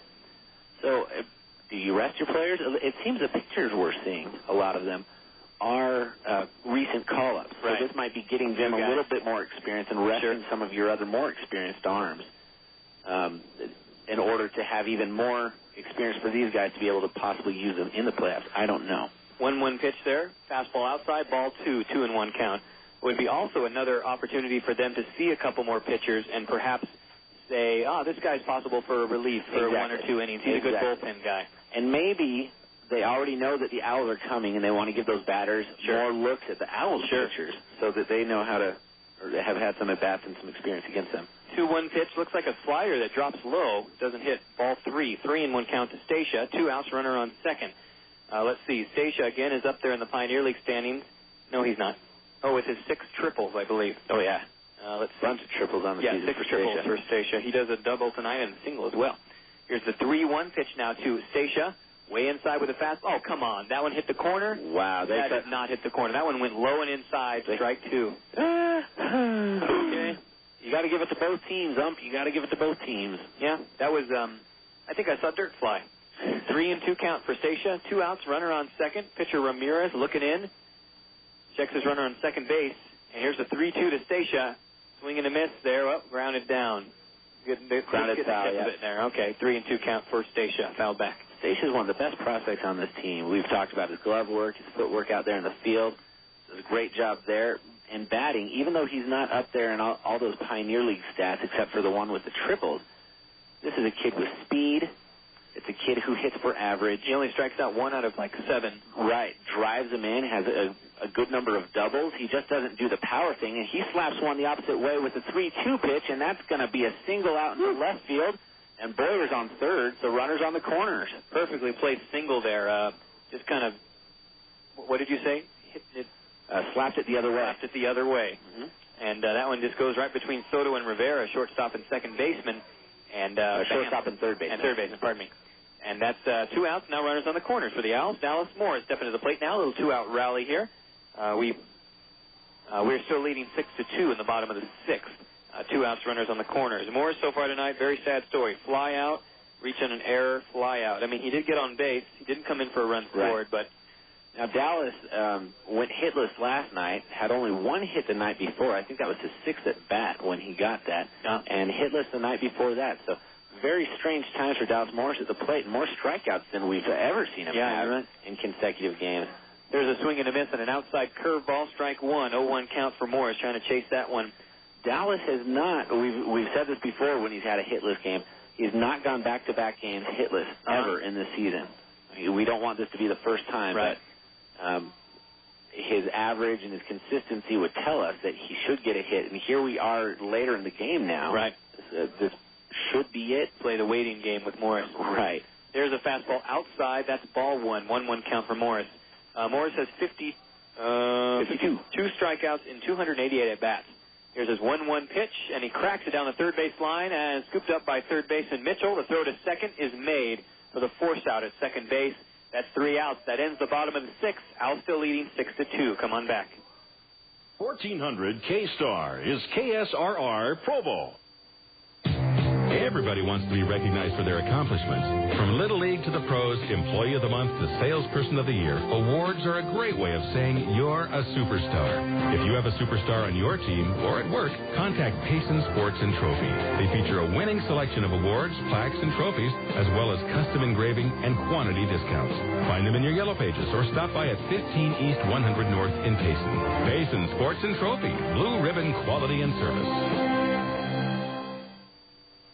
Out and Back is your Utah Valley source for all your family's outdoor adventure needs. Serving Utah County for over 17 years. We have a wide stock of excellent gear and clothing from Mountain Hardwear, the North Face, and Sierra Designs, along with the Valley's largest selection of Chaco sandals. Whether you go camping, climbing, hiking, or mountaineering, we have what you need. Let us take care of you. Out and Back, 1797 South State Street, Orem. Bring in your Owlz ticket stub within 7 days after the game and get up to 3 pair of our $14.95 quick-dry nylon river shorts for only $4.95. Or mention this ad and get 2 pair of $6.95 outdoor socks free with any purchase over $20. When a medical emergency occurs, the minutes it takes for help to arrive can be the most important minutes in saving a person's life. Do you know what to do in a life-threatening situation? Save a Heart of Utah provides daily private and public classes in CPR and first aid, including the new automatic external defibrillator. The classes are interactive, practical, enjoyable, and may just be the most important 2 hours you ever spend. Make sure you know what to do in an emergency. Call Save a Heart Utah at 582-7114. KSRR Provo. Welcome Welcome back, everyone, to Birds of Play with the Wingman. Thanks for tuning in. We're in the top of the 7th inning. The Orem Owlz are still leading 6-2 over the Ogden Raptors. And looks like a new pitcher out there for the Orem Owlz. He was warming up. His name is Rafael Cruz. Cruz coming in to take the place of Pete. Cruz comes into the game with a record of 3-2, a 4.08 ERA, 35 in the third innings pitched, 23 strikeouts, 3 walks. Wow. Cruz, let's see. I'll check his last outing. He did not give up a run, I'm pretty sure, on that last outing. Okay. Or he may have given up 1. In fact, I think he a hit. No runs, no walks, 1 strikeout in 1 inning of work. And allowed the run to come in, that's right. And that was just like 2 nights ago. His first pitch to Jesus Soto is a fastball outside, ball 1. 1-0 count, no outs, no runners on yet for the Raptors. Here's a 1-0 pitch to Soto, and it's grounded down foul. Strike 1, 1-1 count now. Let's see, Rafael Cruz, he is from Veracruz, Mexico. Cruz had a couple rough outings in the beginning of the year. Yeah. And his ERA was very high, up like 9 or something like that. So the fact that it's 4.08 right now, that's a lot of work. Right. He's really worked to bring that down. His last outings, don't be deceived by the number. He's good. There's the 1-1 to Soto. It's a hard grounder to Dallas Morris at third. Scoops up with it, makes the throw to Trumbo just in time. Another rocket across the diamond. Out number 1. A ground out there for Soto to third baseman Morris. So 1 out for the Raptors in the top of the 7th. We still lead 6-2. We have had a sports update on the Casper and Idaho Falls game. It's in the 8th inning now, and the Chuckers are leading the Rockies 5-2. So we could win tonight, and they could lose, making it a super-duper win. Not even close. Here's the O in the bag. Now batting is Sutherland. First pitch there, fastball inside corner, strike 1, 0-1 count. So even if we, some miraculously reason, lose tonight, we still have another good chance that they'll lose tonight. Right. Odds are we will win, and they will lose. And that's how it's going to go. There's the 0-1, fastball inside corner again, strike 2, 0-2 count to Sutherland. 1 out, no runners on base. Attaboy, Cruz. Cruz has a curveball, 77 miles an hour. Fastball, low 80s, 82 to 84. Slider as well, 81 miles an hour. Here's the 0-2 to Sutherland. Gets a hold of it, a hard grounder to Boyer at second. Scoops it up, throws to Trumbo. Easy play, ground out to second baseman Boyer. Nothing leaving the infield on this one. Yeah. 2 away quickly here in the top of the 7th. These innings starting to move along. Yeah. No runs on the board. Well, at least for the Raptors. Right. No runs on the board since the 3rd inning. Yeah. And every inning where there is runs, it's 2, Raptors scored 2 in the top of the first. Two. The Owls put up 2 in the bottom of each of the first, second, and third innings. Cool. Put up their 6 runs. This is kind of a fun game. Now batting is Russ Mitchell for the Raptors. 2 outs, no runners on. Here's his 0-0 pitch. There you go. Nice, what was that? Fastball? Right, the fastball. Hitting the outside corner, strike 1, 0-1 count. Kind of a diagonal fastball coming from his right hand to the outside corner against this righty. Well, Cruz is about 6'4", but he seems to have some longer arms and does this long bullwhip extension to really bring that ball down with some force and leverage. It's nice. There's the 0-1 pitch there. It's a fastball that he swings on and fouls down. Strike 2, 0-2 count for Mitchell. Some pitchers will have this short arm delivery where they don't cock it back all the way. Okay. And some of them will lengthen it out all the way, and that's what Cruz does. And I think you see a little bit more of the short arm or medium arm delivery, somewhere between like the really tight, compact pow or the big long leverage. His you can see it go all the way behind the other side before he throws. There's another one fouled down. Still the 0-2 count for Mitchell. Mitchell, 2 outs, no runners on. There's a lot of ways to throw a baseball, and Cruz has I think, a very distinctive way. They talk about certain pitchers with different deliveries. Dontrell Willis for the Florida Marlins has that very high leg kick, as well as does El Duque, Orlando Hernandez. There's the 0-2, swing and a miss on a low curve, changing up the speeds there about 15 miles an hour. That's strike 3 and out number 3. And that ends the top of the 7th. Owlz still leading 6-2. Come on back. I'm here at Utah Valley State College with new president William Cederberg. Mr. Cederberg, why is UVSC your choice? UVSC is my choice because it's a dynamic institution. The faculty are very strong. It's located in a community with strong values, a community committed to higher education, and I think the future is extremely bright here. So as I looked at it, I really didn't want to go to a school that was just maintaining the status quo. I wanted to be a school that was in transition, that was exciting, that was happening. Okay. As president, what are your plans? My largest job as president is to help the school and the members of this UVSC community establish a direction for the future, and then to go out and rally support for that direction. I think the future is extremely bright, and UVSC is definitely my choice for the future. Today, more and more people are insuring their homes with us through Auto Owners Insurance. We'll provide low-cost, quality protection, claim service that is second to none, and if you insure both your home and car through Auto Owners Insurance, you'll qualify for additional premium discounts. Find out more at Blue Mountain Insurance, located on University Avenue in Provo. Give them a call at 373-SAVE. That's 373-7283. Blue Mountain Insurance and Auto Owners Insurance.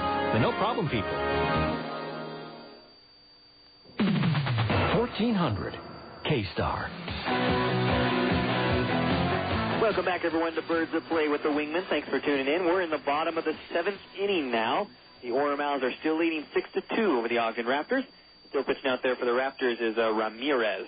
Ramirez so far got a couple strikeouts against us. 3. He's allowed I'm looking at the wrong thing. A couple strikeouts, hit or 2, and that's about it. Coming up to bat this inning for the Orem Owls, Mark Trumbo, first baseman. So far tonight, Trumbo, fly out, strikeout. Very different, contrasting from last night where he went 2 for 4 with 2 back-to-back home runs. So no outs, no runners on. Here's the 0-0 pitch to Trumbo, and he gets a hold of it, a hard grounder to the second baseman, Soto. Scoops it up off a roll off the ground, throws to first baseman Sutherland, out number 1. Ground out there for Trumbo off the first pitch. And there we go. I don't know if I'm going to be able to concentrate much on the rest of the game. We've got this kid in front of us. He's about... I'm playing with him with faces and stuff. He's about... I'm playing with kid. He's got to be about 1 year old. About that. And he sits here and he waves to us and makes these faces and stuff and puts his hands over his mouth. I'm a sucker for kids. Love them. 1 out, no runners on. Now batting for the Orem Owls, Flint Whipke, designated hitter. Here comes the 0-0 pitch to Whipke. Inside fastball barely misses the corner. Ball 1, 1-0 count. Whipke's a righty. He has a walk tonight, pop out, and a triple. Here's the 1-0 pitch now to Whipke. Lets it fly. Another high pop fly. This one, it looks like it's staying on the field. Nope, that one goes over the dugout. Strike 1. 1-1 count for Whipke. That's good. Thanks. Well, I'm commenting on something else that Joey did, not the fly ball or the foul ball. Something that you won't mention on air, okay? Of course not. Of course not. What happens in the booth stays in the booth. It's like Vegas here. Here's the 1-1 pitch to Whipke. Swing and a miss there and a slider from Ramirez. Strike 2. 1-2 count for Whipke. 1 out. Well, we don't have the complete list of the All-Star team. There was an All-Star team named. There's not an All-Star game played here in the Pioneer League, but a team is named for both the North and South divisions, one for each division. Fastball outside, ball 2. 2-2 count. Now, the Owls had absolutely nobody on the 15-player Pioneer League All-Star team. But they had 5 honorable mentions of the 22 honorable mention squad. There's the 2-2 to Whipke, swing and a miss, and a high fastball, strike 3, and Whipke strikes out swinging. 2 outs now for the Owls in the bottom of the 7th. We still lead 6-2. Now batting Brett Martinez. Let's see. Who we got? Dallas Morris, Jaime Stacia, Brad Kuhn, Kevin Lynch, and Jose Arredondo were the 5 honorable mentions that of the 22 honorable mentions that did not make the regular All-Star squad. There's the 0-0 pitch to Martinez. It's a low fastball. Miraculously hits the outside corner. Strike 1. 0-1 count. 2 outs. No runners on base. Martinez getting ready. Here's the 0-1 pitch to Martinez now. Swing and a miss. Swerve. No. Slider. Strike 2. 0-2 count.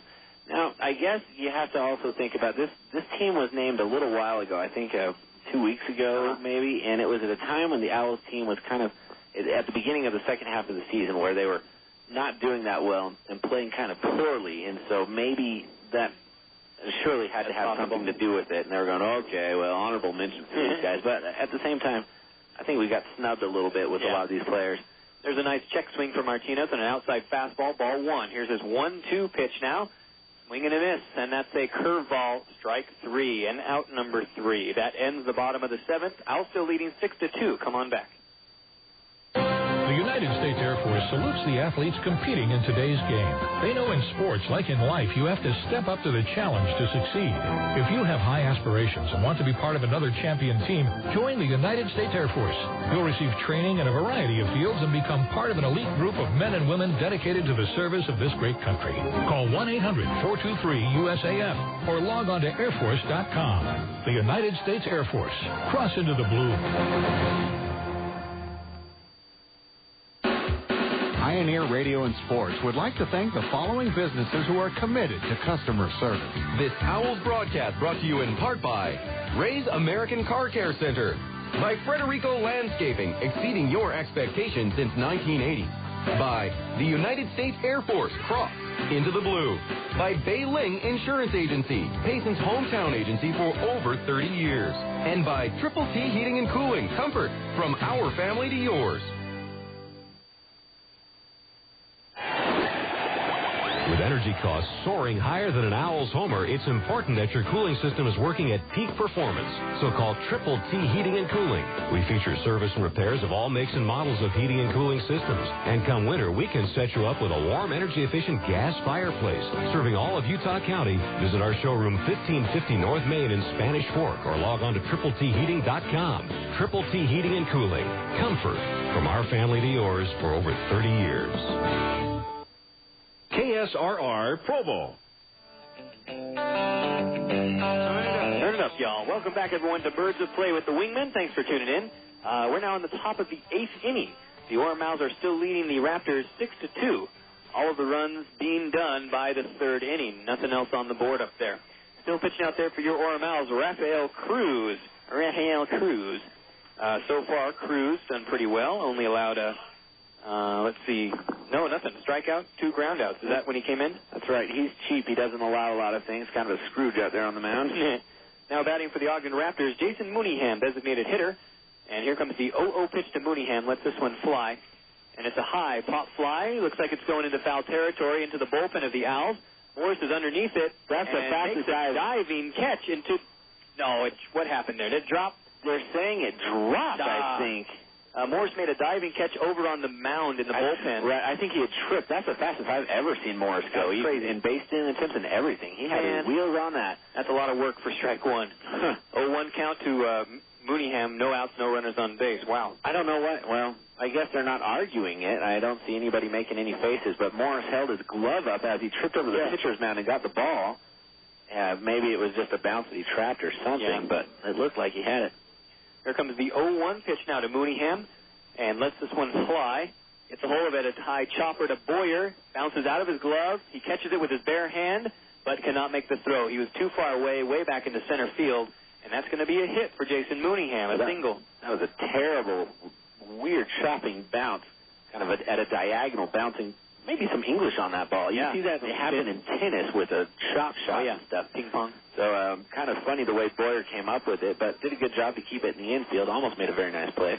So that's a single for Mooneyham, his first hit on the night. Now batting for the Raptors, Juan Bodaka, the catcher.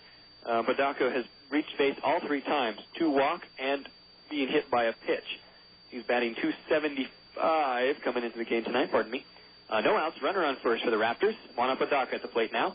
He has 31 RBIs and 10 home runs. Here's his 0-0. Low curve, barely misses the outside. Ball 1-0 count for Bodaka. Well, this is... let's see. The Raptors have 2 chances here to make up 4 runs. Down 6-2 here in the top of the 8th inning with 1 runner on. Here's the 1-0 pitch now to Apodaca. Gets a hold of it, a hard grounder to Stacia. Makes the throw to second. Boyer gets the out at second. Throw to Trumbo. Gets the out at first. Double play for the Orem Owls. Perfectly executed. 6-4-3 double play out there. Wow. I love seeing those double plays get turned. Yeah. 2 of the best gloves and fastest hands. They had plenty of time, too. They were so quick on it that the runners were like at least 15 feet away from the bags when the out was made. Oh, yeah, definitely. Apodaca has moderate speed for a catcher, kind of a bigger guy. Yeah, he's kind of stocky. So, you got a good chance to get him going to first base, and the ball was hit very hard right to Stacia. That's one of the reasons they had so much time. Yeah. He got it so quickly. Now batting is B.J. Richmond. First pitch, outside fastball, ball 1. 1-0 count, 2 outs, no more runners on base. And just when we were talking about, the Raptors have one more chance here, they're down 2 already, 2 outs. Well, they'll have one more chance after this. Oh, yeah, but They had it's faster that's now. to give, and then with one swing, they erased 2 of those. 2/3 or 1/3. There's the 1-0 pitch is grounded and foul into the dugout of the Raptors. Strike 1. 1-1 count now. You know, when we're talking sometimes and just you get the entire first part of the sentence, but then the last word you need, the noun in that sentence, the subject, just disappears. Right. You just can't think of the word. What is that called? It's almost a good sentence, and there it goes. There's the 1-1, low fastball, ball 1. Pardon me, ball 2. 2-1 count now for Richmond. Richmond has 2 strikeouts and a single tonight. He came in batting .285, 30 RBIs, 5 home runs. Here's his 2-1 pitch. Swing and a miss, low curveball, strikey 2. 2-2 count for Richmond. Loved watching him follow that all the way down to the low part of the zone and then make that swing and kind of get a little frustrated with himself. Yeah. Well, he shouldn't have swung. In my imagination, I'd like to think B.J. Richmond is a snob. I in my world, swung on that ball. There's the 2-2, grounded back into the backstop, fouled. Still the 2-2 count for Richmond. Oh, Richmond. But I'm okay. Richmond. I'll go back to my hotel and sleep on my money. I wonder what B.J. stands for. Maybe, what's a good name? Bowser Jackanaya, Richmond. Bernard. Here's the Bartholomew. Brazelton. What?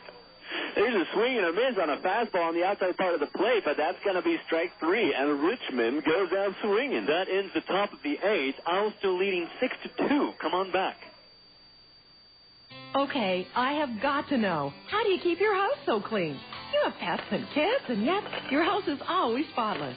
So tell me, what's your secret? It's no secret. It's the Clean Home. I have them come in once a week, which saves me from cleaning on the weekends and gives me more time with the kids. The Clean Home is one of the best investments I've ever made. For daily, weekly, or monthly service, give them a call. They're in your yellow pages and online at thecleanhome.com. The Clean Home, because we all have better things to do.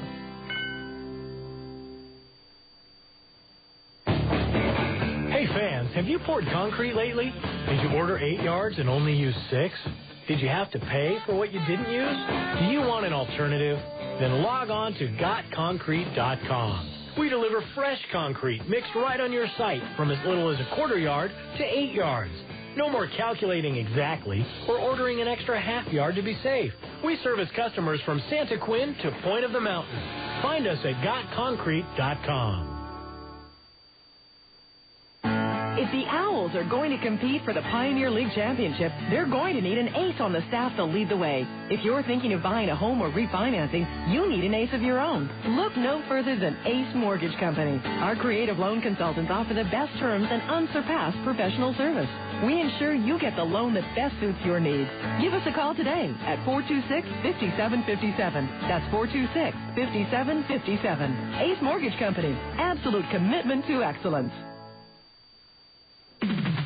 1400 K-Star.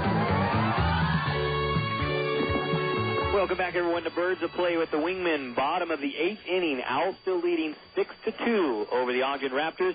And a new pitch out there for the Raptors. Now it's Cody White. Am I right in thinking that was the Love Boat theme coming into this? I don't know. I wouldn't watch that show. Oh, gosh. That's one of the shows I sort of recognize the theme, but don't know exactly what it goes to. It's like a really old, like a Mary Tyler Moore type era.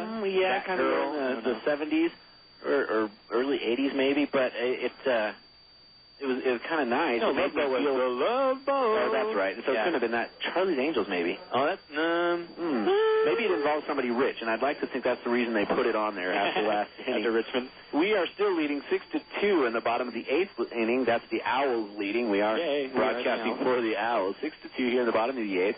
And now pitching is Cody White, left-handed pitcher. He's going to get an inning of work here. Most likely will not pitch another inning because we're going to win the game. Right. Overstreet at the plate right now for the Owlz. First pitch is a slow curve that hits the outside corner against this lefty Overstreet. Strike 1. Lefty versus lefty.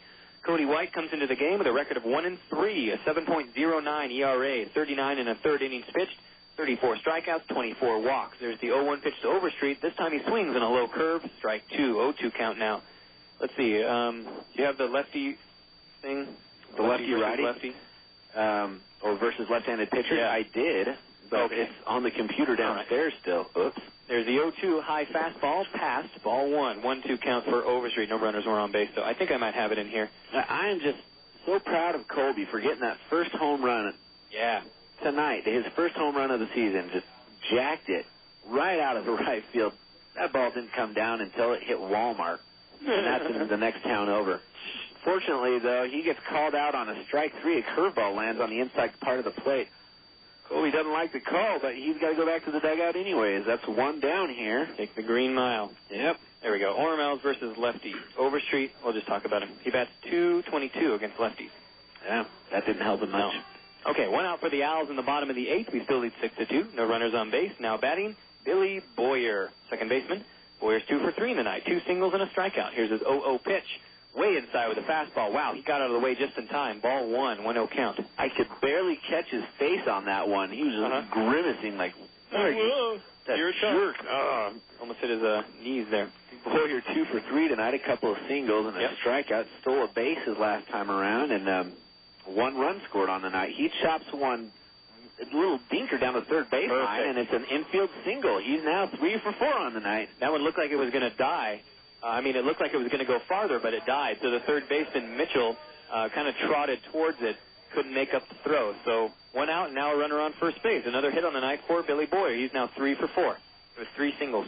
Stantrell Smith now comes to the plate for the Owls. Stantrell with a sac bunt, a ground out, and a strikeout. So he's 1 for 2 tonight. Comes into tonight's game only batting 111 over his last 8 games. Struggling at the plate lately. Another one of those hot and cold batters. Yeah. It's time for Stantrell to heat up again. First pitch there, fastball inside, ball 1 against this righty, Smith. 1-0 count, 1 out, runner on first base. Pitcher White looking over. Here's the 1-0 pitch to Smith, and it's fouled over the right field wall. Long foul ball there, strike 1 off a high fastball. 1-1 count for Smith. Had he caught up to that ball, that would have been a long home run ball. That would have been way over. Yeah, Stantrell, a tall kid, 6'4", a lot of muscle on him. Oh, yeah. Big frame, and he could put some power on that ball. Not only does he have the speed that we frequently talk about, but he has freakish power. Also, a good 5-tools player. There's a swing and a miss on a low curve. Strike 2, 1-2 count. He's a sucker for those curve balls. Loves to swing at those things. Still figuring that one out, but he's a young kid. He's still got some time to figure it out, and he can continue moving through the Angels organization. 1-2 count for Smith. Runner on first base, 1 out. Cory Wade, pitcher for the Raptors, checking his runner on first. Here's the 1-2 pitch to Smith. Swing and a miss, inside fastball, strike 3. And again, Stantrell Smith strikes out swinging. That's 2 strikeouts in the night. What happened there? Well, he tried to check it at the last minute, but... Oh, he was appealing to the ump. I think so. I don't know. There's no way you could really appeal that. No. Instead of just checking the swing, he kind of dropped the bat in the low part of the zone and tried to swoop it back up. Oh, to get it inside again? Right, to kind of bring it back. So it definitely looked like his swing just was really tight, compact swing, but...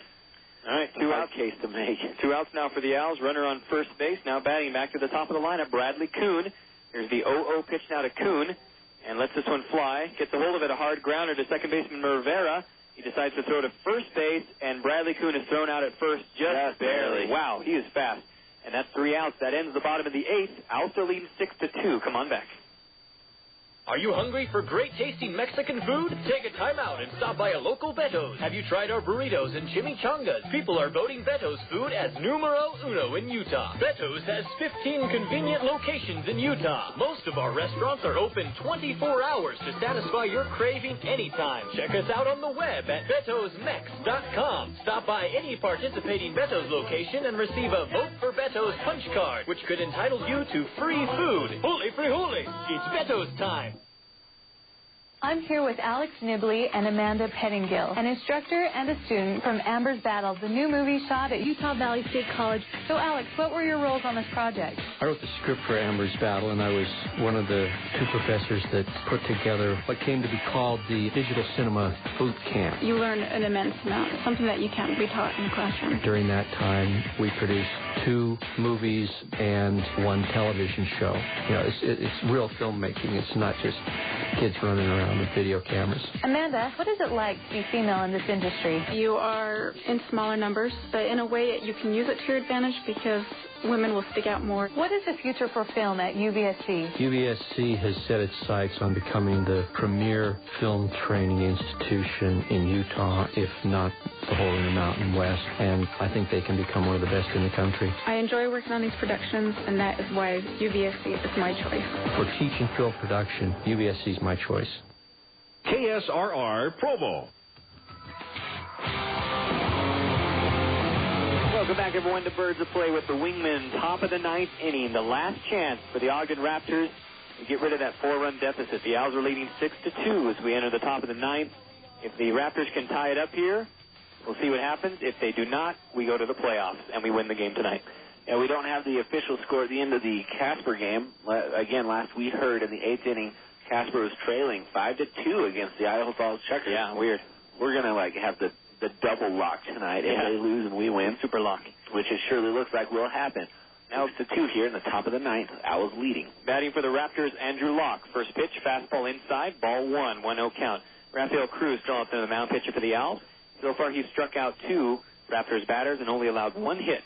Right. He helped 1 ground into a double play, too. Here's the 1-0 pitch now to Rivera. Lets this one fly. Gets a hold of it, grounder foul up the third base line there. Strike 1, 1-1 count. Oh, pardon, Locke. That is Locke, yeah. Pardon. Now, this is a 3rd inning of work for Rafael Cruz, and he has faced enough batters to face the winning run, the potential winning run, so he will pick up a save tonight. They do have Kevin Lynch warming up in the bullpen for the Owls, should they need him. However, I seriously doubt it, and it's good, so it can keep him fresh for future games, too. He pitched last night, picked up his 9th save. There's a 1-1 pitch. It's a low curve, past, ball 2, 2-1 count for Locke.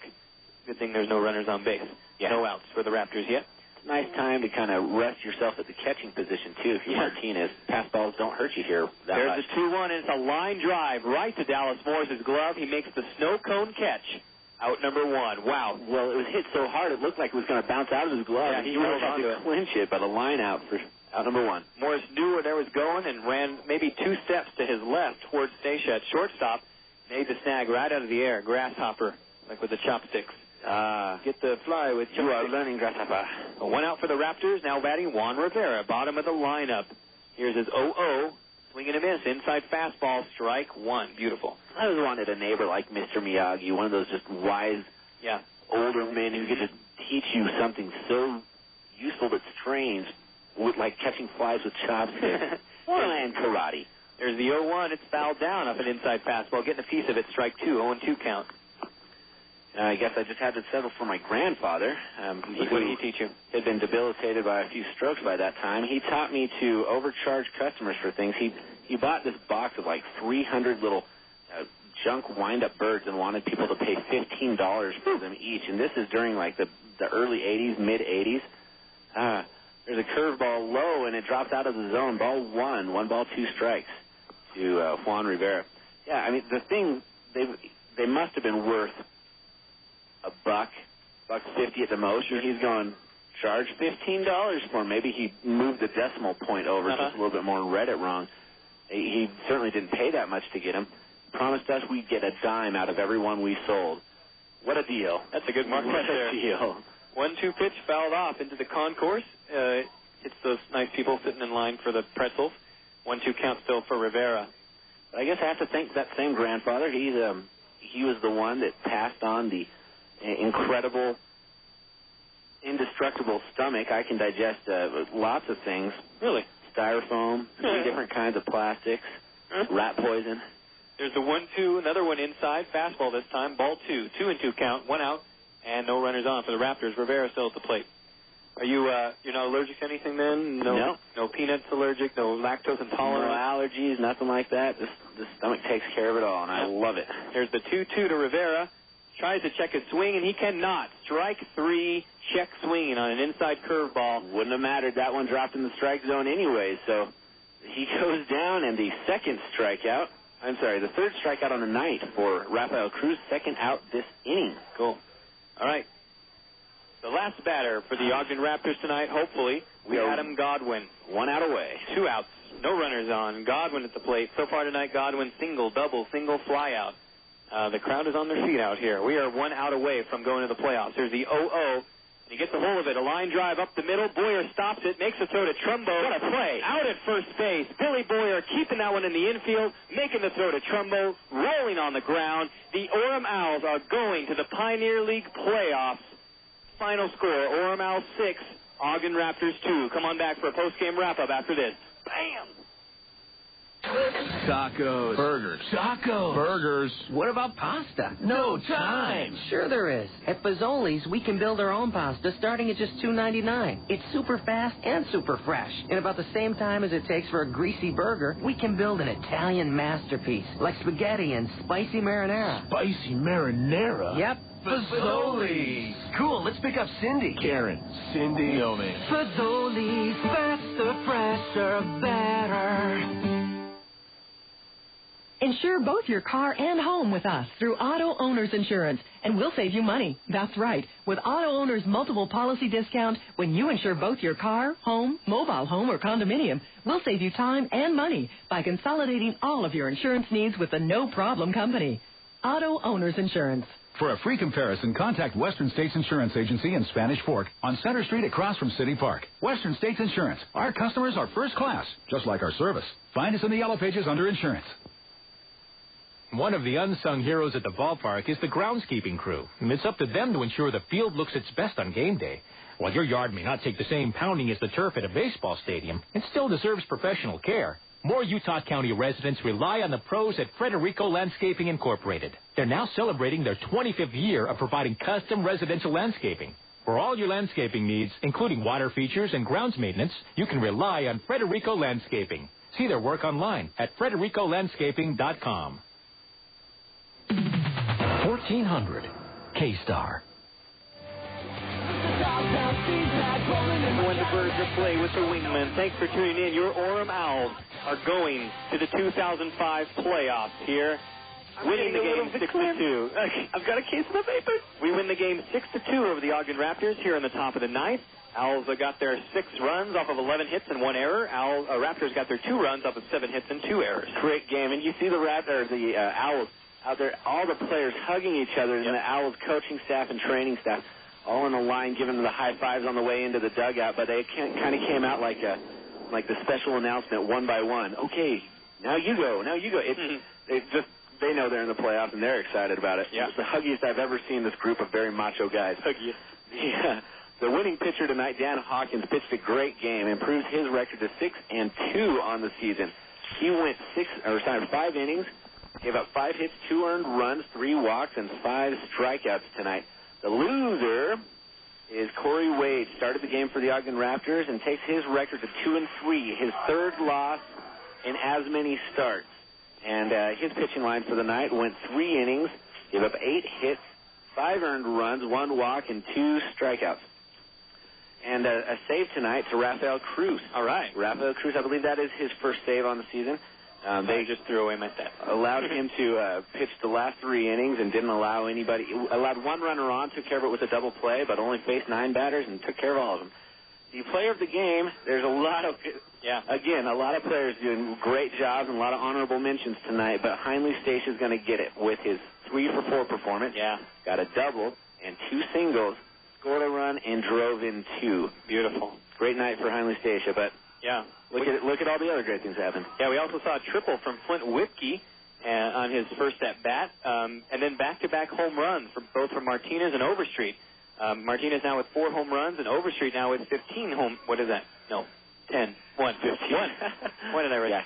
Overstreet with his first home run on the entire season. Billy Boyer also went 3-for-4 with 3 singles and a strikeout. Fantastic.